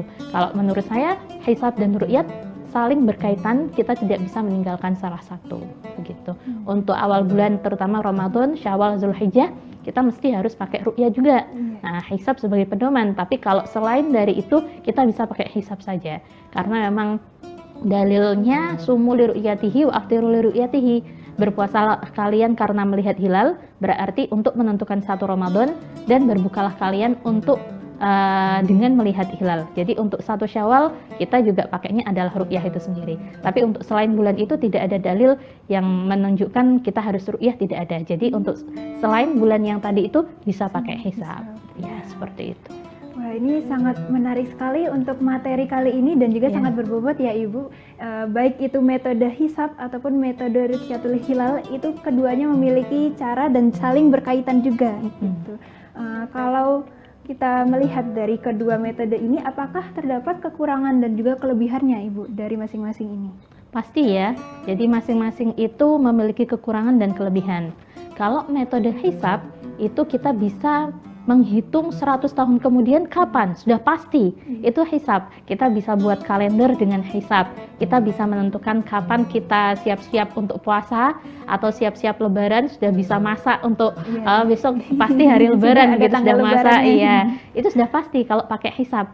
Tapi berbeda, kalau hisab tapi tidak bisa digunakan untuk, karena memang ibadah, patokannya ya tadi terlihatnya itu. Memang mungkin kalau menggunakan hisab itu sudah masuk secara hitungan, tapi secara fisik tidak terlihat, begitu kan? Nah, seperti itu untuk hisab. Tapi kalau untuk ru'yat itu pasti terkendala dengan cuaca dan tidak pasti. Ya, terkendala cuaca, apalagi di Indonesia yang cuacanya itu seringkali mendung, berawan, sehingga sulit sekali untuk bisa menemukan hilal. Nah, itu kendalanya, kekurangannya di sana. Kita tidak bisa membuat kalender juga berdasarkan ru'yat. Tetapi ru'yat itu sesuai dengan dalil Al-Quran, dalil hadisnya, yang mana memang untuk ibadah kita harus melihat hilal itu, harus disesuaikan. Contohnya seperti kemarin yaitu cuacanya juga mendung, seluruh Indonesia ya sulit sekali untuk melihat hilal. Tapi ya memang kalau para ulama itu untuk ibadah itu ya mesti harus dilakukan yang melihat hilal tadi itu. Ya, seperti itu. Bu Inung, untuk teknologinya sendiri dalam dunia modern, ilmu falak modern saat ini, apa saja sih Bu alat-alat yang digunakan untuk membantu proses dari ru'yatul hilal itu sendiri? Ya, banyak sekali alat yang bisa digunakan, dari alat yang tradisional ataupun alat yang canggih, begitu ya. Kalau alat tradisional dulu orang menggunakan rubuk mujayab dan juga ada gawang lokasi, ya, semacam besi begitu berukuran segi 4 gitu, atau garis yang menunjukkan di mana sih posisi hilal, baik azimutnya, ya, arahnya atau ketinggiannya begitu, atau altitudenya. Itu adalah gawang lokasi. Rubuk mujayab itu hampir sama dengan teropong, tapi dia tidak punya lensa untuk memperbesar atau memperkecil. Ya, cuman bisa melihat untuk ketinggian benda langit itu pakai rubuk mujayab, itu bisa. Itu untuk alat yang tradisional. Beberapa tempat seperti Cakung itu masih pakai rubuk mujayab. Masih ada yang beberapa tempat ru'yah itu masih pakai gawang lokasi. Tapi kebanyakan sekarang beralih ke modern. Modern itu pakai teleskop, ya, kemudian pakai teodolit, ya, teodolit, kemudian ya ada kamera untuk merekam begitu citra hilal, dan beberapa alat lain, tapi utamanya biasanya teleskop, teodolit, sama kamera itu untuk merekam. Ya. Mungkin ini yang terakhir juga Ibu Inung, mungkin dari Ibu Inung bisa memberikan apa sih urgensinya untuk kita belajar atau setidaknya mengetahui dasarnya dari ilmu falak itu sendiri, melihat hilal dan lain sebagainya itu, Ibu Inung. Baik, belajar ilmu falak itu penting untuk kita. Karena apa? Karena ibadah kita pasti terkait dengan waktu, pasti terkait dengan arah. Maka setidaknya kita harus tahu belajar ilmu falak. Maka kalau kita lihat hukum belajar ilmu falak itu adalah fardu kifayah ya, fardu kifayah, harus ada orang yang paham, harus ada orang yang ahli dalam hal itu karena terkait dengan ibadah. Kalau tidak ada ahli semuanya berdosa. Itu untuk ilmu falak sendiri. Nah, dan ilmu falak kalau kita tahu, kita bisa, kalau untuk Indonesia kita bisa toleran ya. Ada orang yang berbeda dengan kita. Oh, kita tahu, oh tidak asal menyalahkan, tapi kita tahu bahwa mereka punya dasar sendiri, mereka punya pemikiran sendiri, tidak asal menyalahkan, tapi kita juga punya dasar kita sendiri, kita punya pemahaman kita sendiri, kita yakin dengan apa yang kita yakini, nggak ikut-ikutan. Nah, seperti itu. Terima kasih banyak Ibu Inung. Jadi kita bisa tarik benang merahnya bahwasanya ilmu falak ini fokus pada praktik dari ilmu falak itu sendiri. Kalau astronomi tadi fokusnya pada teoretikalnya, kalau dalam ilmu falak fokusnya pada praktiknya gitu. Dan dalam hal ini ilmu falak punya dua metode, ada ruqyatul hilal dan juga ada metode hisab, yang mana keduanya ini juga saling berkaitan begitu ya Ibu. Oke, cukup untuk podcast kita kali ini. Terima kasih banyak Ibu Inung sudah membersamai kita pada podcast spesial Ramadan Wanita dan Islam. Saya Garneta Lia. Mohon maaf apabila terdapat kesalahan dalam perkataan maupun perbuatan. Wassalamualaikum warahmatullahi wabarakatuh. Download Tribun X sekarang. Menghadirkan lokal menjadi Indonesia.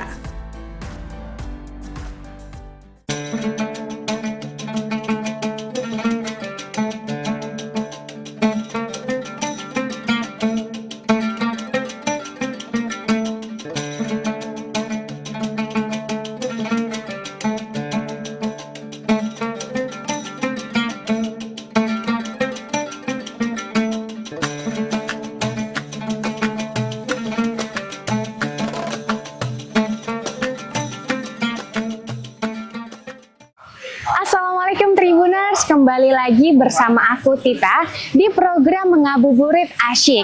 Nah, kali ini aku sudah berada di salah satu masjid yang menjadi ikon di kota Solo. Dari luar aja kita bisa lihat bangunannya mewah dan megah banget. Masjid Raya Syekh Zayed. Langsung aja kita eksplor ke dalam.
Ada sejumlah aturan yang wajib ditaati untuk pengunjung masjid Syekh Zayed ini. Bagi perempuan tidak berhijab harus memakai tudung dan menutup aurat saat memasuki masjid. Masuk masjid melalui pintu timur. Pengunjung harus berjalan melalui pengecekan barang bawaan. Tas akan diperiksa isinya menggunakan sinar X, sementara pengunjung harus melewati metal detector. Beberapa barang yang dianggap berbahaya harus ditinggal di pos pemeriksaan ini. Setelah melalui pos pemeriksaan, pengunjung bisa langsung masuk masjid dengan melepas alas kaki. Oke Tribuners, saat ini aku sudah berada di tengah-tengah, halaman tengah dari Masjid Raya Syekh Zayed nih. Dari pintu depan kita masuk langsung disambut dengan kubah utama, tempat sholat dari Masjid Syekh Zayed ini. Terus di sekelilingnya juga ada menara-menara. Ada 4 menara di bagian kiri, kanan, dan juga depan. Tentu aja menara-menara di sini memiliki fungsinya sendiri-sendiri. Nah, untuk pijakan kaki saat ini aku berada di atas batu marmer. Jadi memang sangat sejuk sekali. Arsitektur dari masjid ini tuh juga kental banget dengan gaya-gaya bangunan di daerah Timur Tengah. Masjid Raya Syekh Zayed ini benar-benar dibuat mirip ya, persis bagaikan kopi copy paste dari Sheikh Zayed Grand Mosque di Abu Dhabi. Benar-benar mewah dan juga megah banget, Tribuners. Nah, terus di sebelah utara masjid ini itu adalah akses buat jamaah wanita menuju ke tempat berwudu dan juga toilet.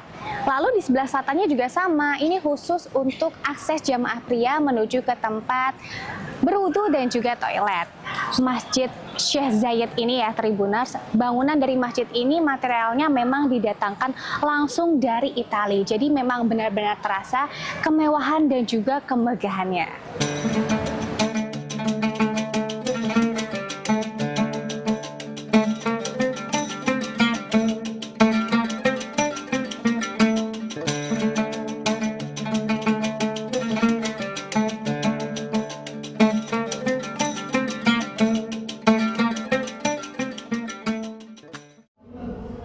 Saat ini aku sudah berada di tempat atau ruangan untuk toilet dan juga tempat berwudu jamaah wanita. Kita langsung saja masuk melalui pintu utara, lalu ke sebelah kiri. Kita akan masuk melalui pintu yang ada di sini. Di dalam pintu ini juga ada dua akses untuk ke bawah tempat berwudunya. Yang pertama itu ada lift yang digunakan untuk tamu prioritas seperti lansia, ibu hamil, dan juga tamu kenegaraan. Lalu untuk yang jalan umumnya kita bisa langsung saja menuruni tangga yang ada di sebelah sini.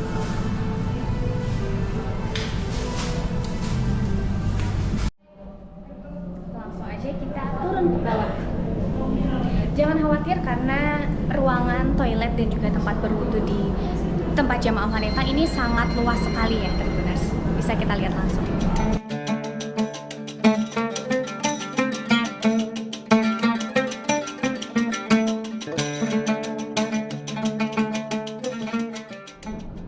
Nah, ini dia ruangan tempat berwudu dan juga toilet wanita.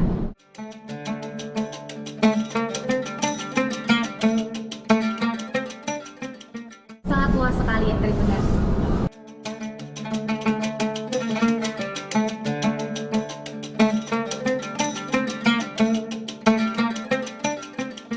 Oke, selesai berwudu kita langsung aja naik menuju tempat sholat dari Masjid Raya Sheikh Zayed ini ya, Tribuners.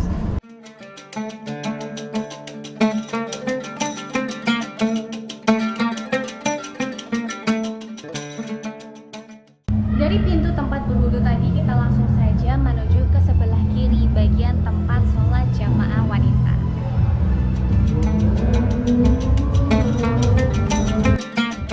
Bagi pengunjung wanita juga disediakan mukena yang bisa langsung dipakai. Jika kalian tidak membawa mukena, langsung aja bisa memakai mukena yang udah disediain dari Masjid Raya Sheikh Zayed ini.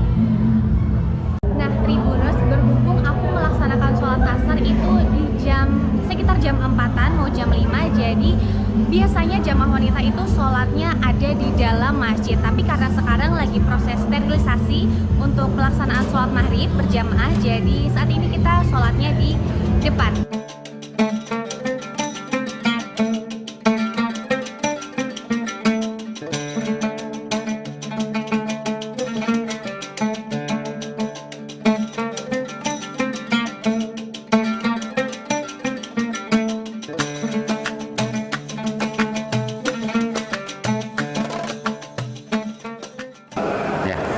Jadi masjid ini pada awalnya adalah sebuah hasil persahabatan antara Syekh Muhammad bin Zayed yang waktu itu putra mahkota Uni Emirat Arab, sekarang Presiden Uni Emirat Arab, dan Pak Jokowi yang waktu itu adalah Presiden kita tercinta, Presiden Republik Indonesia.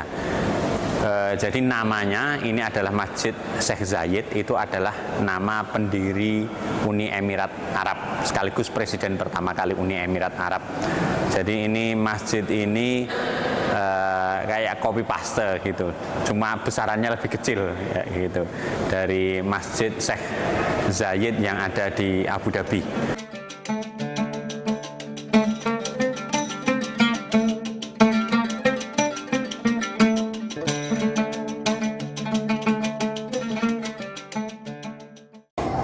Masjid Raya Sheikh Zayed Solo secara arsitektur atau bangunannya itu meniru bangunan masjid dengan nama yang sama Masjid Zayed An-Nahyan di Abu Dhabi di Uni Emirat Arab. Bangunannya sama persis.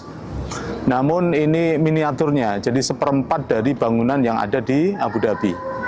Nah, yang membedakan dengan bangunan yang ada di Emirat Arab yaitu adalah lantainya.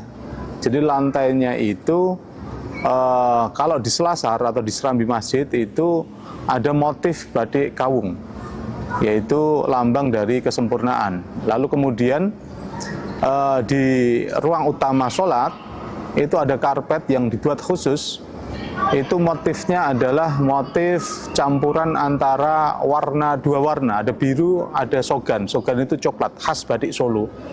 Kemudian ada di tengahnya ada ornamen khas Emirat.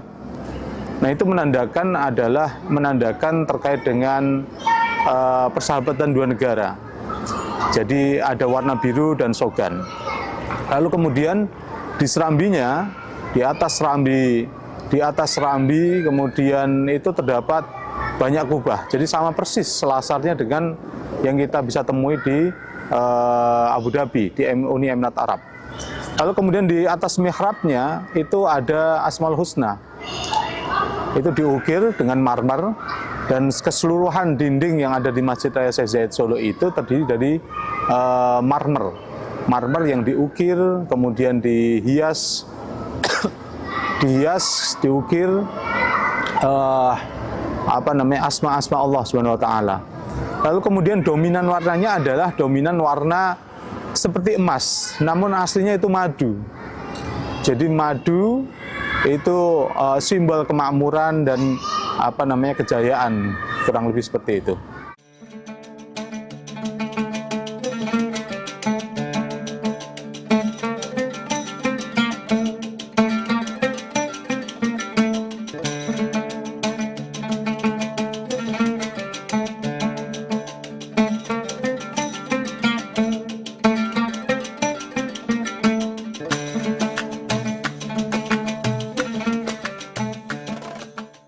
Di Masjid Raya Syekh Zayed Solo juga ada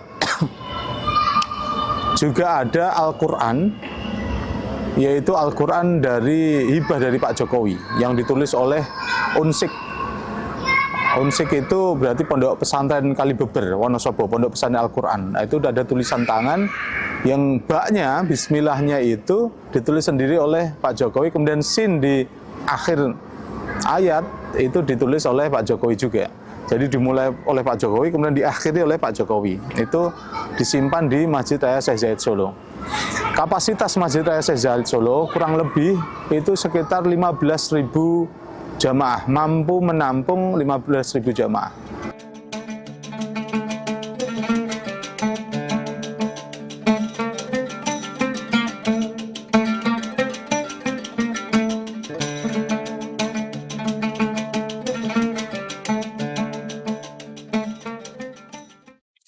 Masjid Syekh Zayed Solo ini memiliki 4 menara setinggi 75 meter dan kubah besar setinggi 65 meter di bangunan utamanya dan dapat menampung hingga 10.000 jamaah. Kebanyakan wisatawan akan bersantai di halaman teras utama Masjid Syekh Zayed dengan pemandangan kubah utama. Tak hanya dari Indonesia, bahkan turis mancanegara datang untuk melihat kemegahan masjid ini, sekaligus merasakan suasana Ramadan 2025. Salah satunya adalah Osamu Ikeda, turis asal Jepang. Okay, my name is Osamu Ikeda. I come from Japan. I'm a lecturer of the university in Japan. Nice to meet you, everyone. No, only this is first time to enter the mosque. This mosque very huge. I think last time I came to here, I just look around outside. The mosque, the night scenery very beautiful, so I got a strong impression. So in this time, I want to enter. But to be honest, Ramadan season, the other season, I don't recognize. But I understand everyone enjoy and strong than their mind under the Ramadan. Yeah, of course. Here is, I think this mosque is a representative of the sorrow, and I wanted to go to the palace. However, unfortunately, today is closed. Sorrow the college, I think the historical place here, same as the Yogyakarta.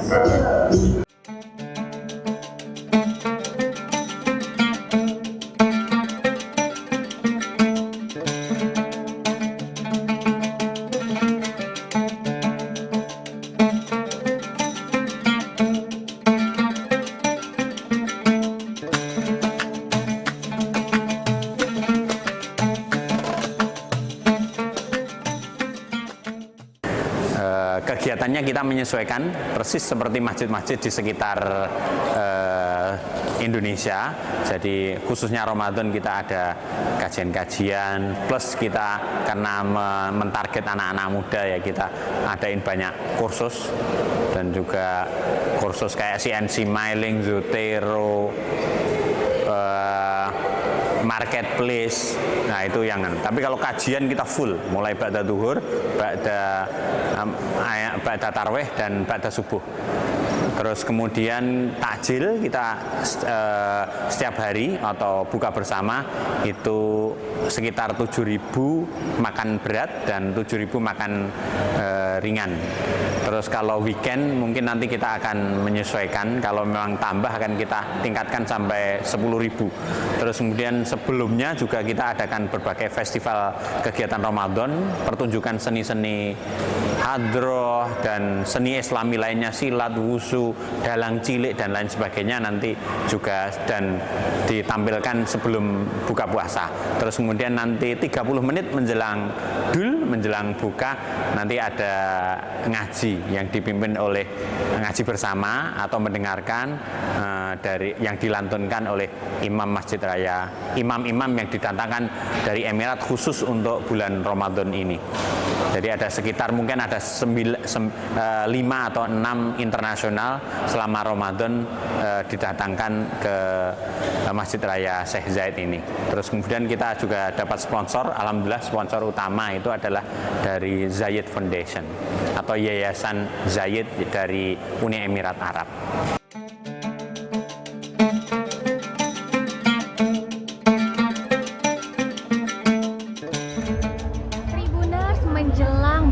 Puasa pengunjung semakin ramai memadati Masjid Raya Syekh Zayed.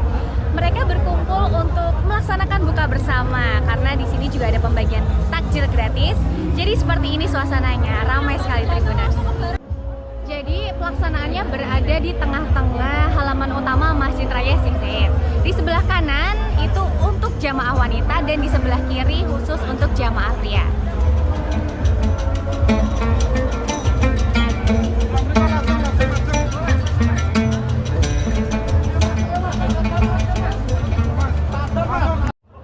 Seperti yang diketahui, Masjid Raya Syekh Zayed ini menyediakan 14.000 hingga 20.000 porsi takjil untuk para jamaah yang datang setiap harinya Tribuners.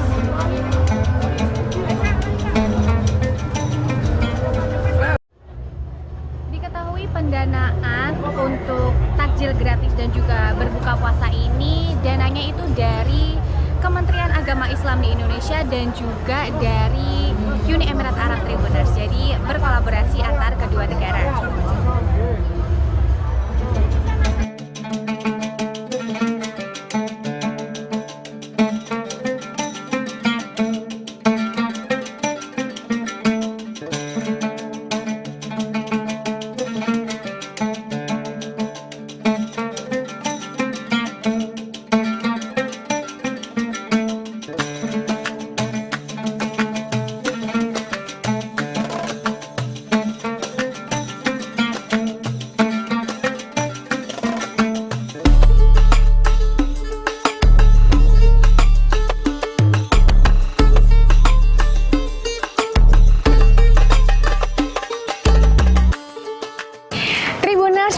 saja kita udah jalan-jalan dan juga keliling buat lihat betapa mewah dan megahnya Masjid Raya Syekh Zayed ini.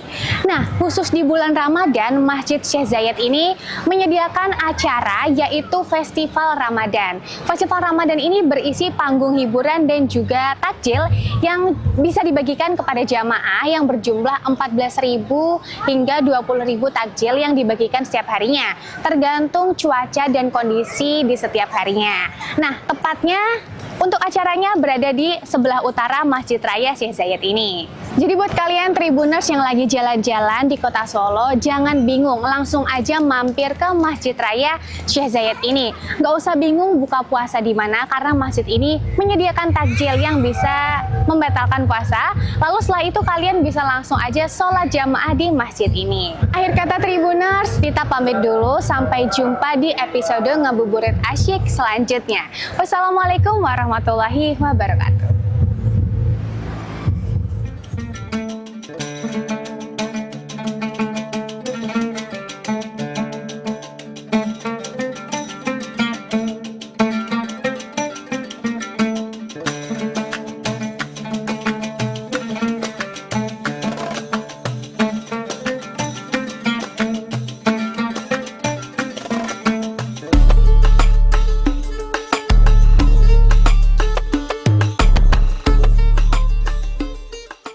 Download Tribun X sekarang, menghadirkan lokal menjadi Indonesia.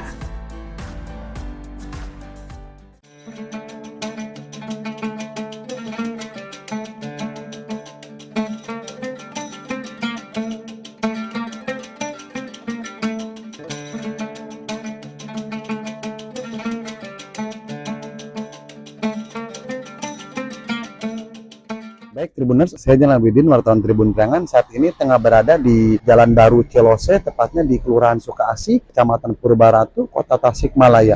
Di mana di sini ada pusat jajanan kuliner. Memang jajanan ini hanya musiman, tepatnya adanya hanya di bulan Ramadan.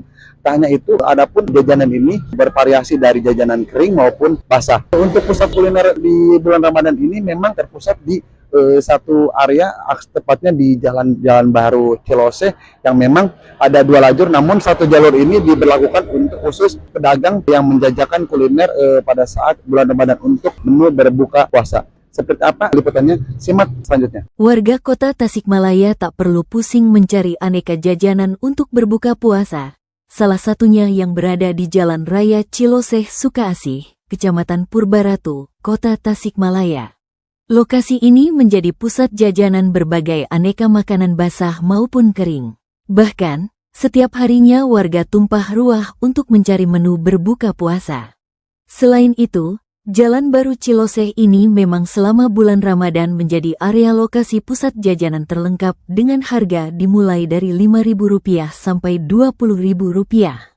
Tak hanya itu, aksesnya pun sangat strategis karena areanya berada di jalan alternatif menuju kawasan Cineam maupun ke wilayah Kabupaten Ciamis.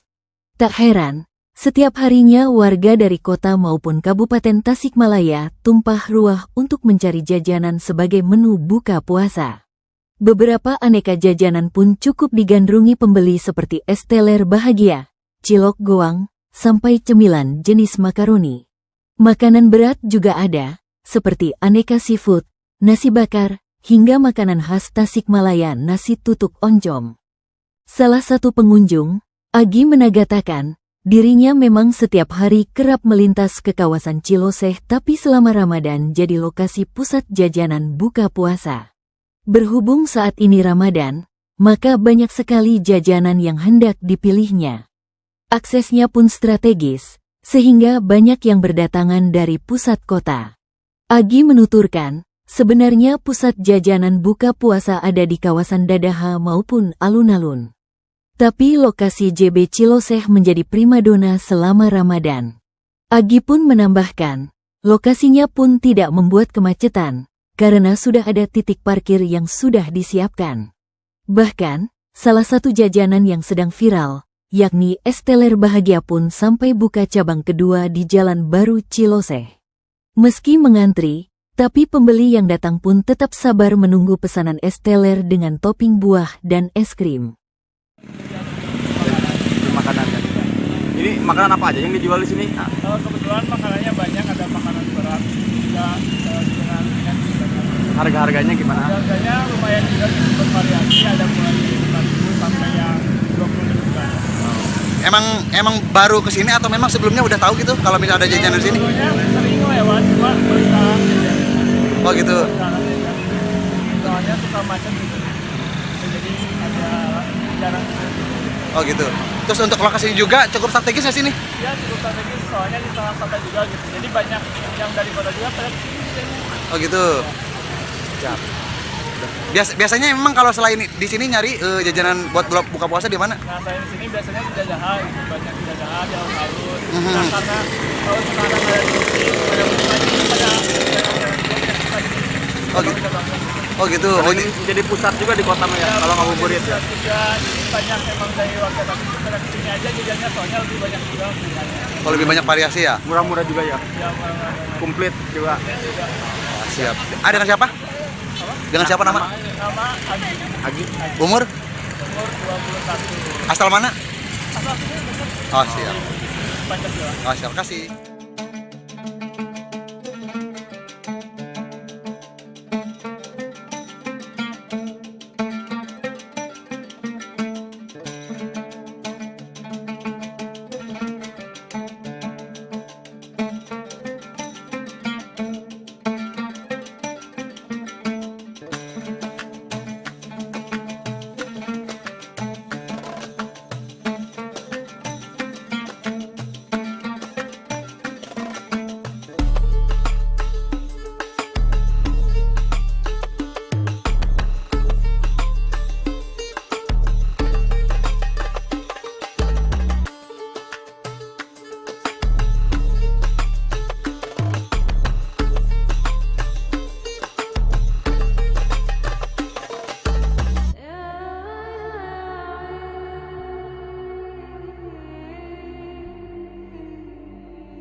Ya, baik Tribuners, mungkin itu saja bincang-bincang saya terkait liputan ngabuburit asyik, tepatnya di Jalan Baru Cilose, Kelurahan Sukaasih, Kecamatan Purbaratu, Kota Tasikmalaya.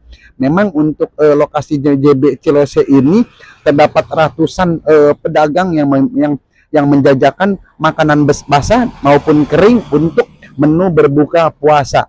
Bahkan untuk lokasinya pun sangat strategis, berada di pusat kota. Aksesnya pun bisa berbatasan dengan wilayah Kabupaten Tasikmalaya maupun Kabupaten Ciamis.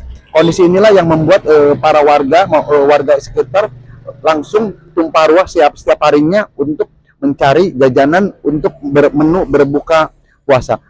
Harganya pun cukup variatif, dimulai dari harga 5.000 sampai 20.000. Salah satu makanan yang memang menjadi andalan dan kerap digandrungi para warga yakni es teler bahagia. Es teler bahagia ini salah satu jajanan di Kota Tasikmalaya pertama yang memang setiap harinya digandrungi oleh para pembeli. Tak hanya itu, cilok buang pun menjadi favorit di JB Cilose ini ya Tribuner. Dengan harga 5.000 mereka bisa mendapatkan cilok tersebut dengan ukuran yang dengan jumlah yang cukup besar. Mungkin itu saja liputan saya dari Kota Tasikmalaya. Jalan Abidin melaporkan.